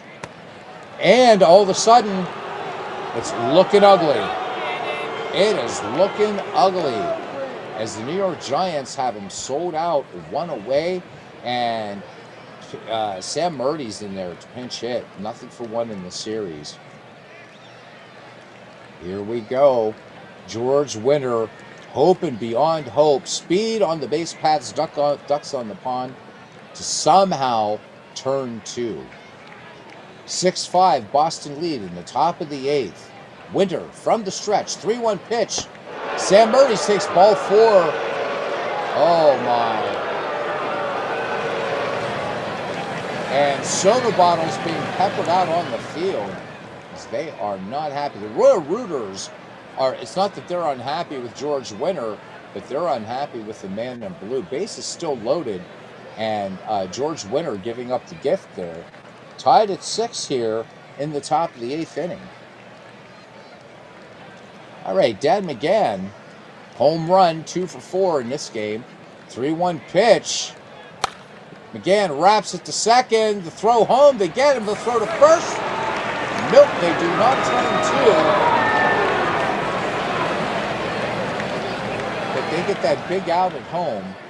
And Cy Young, the starter for game 1, will come in now as a relief pitcher. Again, this was very, very commonplace. In the 1905 World Series, the Giants had 2 pitchers in that World Series, Christy Mathewson and Joe McGinnity.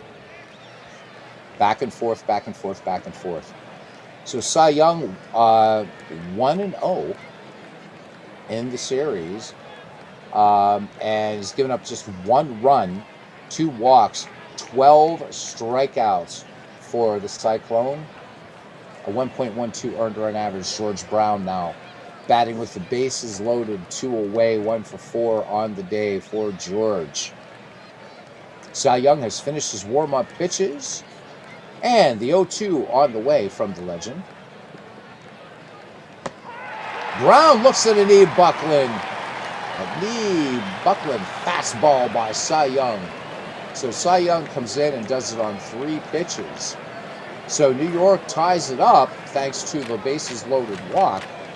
We go to the bottom of the 8th inning, and you can hear the Royal Rooters in the background. 6-6 is your score. Hooks Wiltsey now will come on for McGraw. Wiltsey has worked 3 innings in this series. 5 hits, 4 earned runs, 5 strikeouts, and an ERA of 12. He will face the 5-6-7, Krieger, Collins, and LeChance. With Krieger 1 for 3 in the game with a homer. 1-2 pitch on the way for Hooks. The lefty deals. Strike 3. Swing and a miss. Strike 3 on a changeup. 1 up, 1 down. Here's Hall of Famer Jimmy Collins. What a day he's had. 2 for 3. 3 RBI, a home run, 1-2 pitch. Jimmy checks a swing, but a slider. Hooks Wiltsey got him. So 2 strikeouts now for Hooks. Looking for the trifecta here. Candy LeChance, 1 for 3. Count even. 2 balls, 2 strikes. And he hits Candy LeChance. And they're loving that in Boston. LeChance with a little grin under the mustachio there.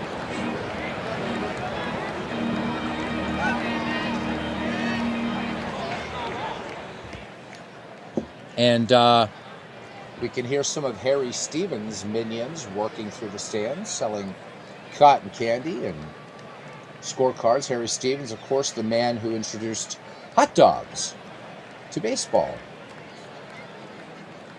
2 down. Candy LeChance on at first. Hope Ferris, nothing for 3. Hooks Wiltsey studies a sign from Frank Bowerman. Full count. Inside.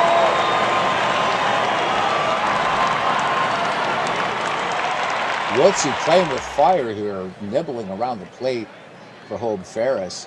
Cy Young in the box now, 0 for 3. What will Boston do? They're going to let him hit. 2-0 pitch, and Cy Young drills this one deep to left field. Back, open the window, Aunt Minnie. Oh my God, another home run in this game. This is unbelievable. So Cy Young comes in relief, throws 3 pitches for strikes. And on 2 outs, a 3-run bomb, 9-6 in favor of the Boston Americans.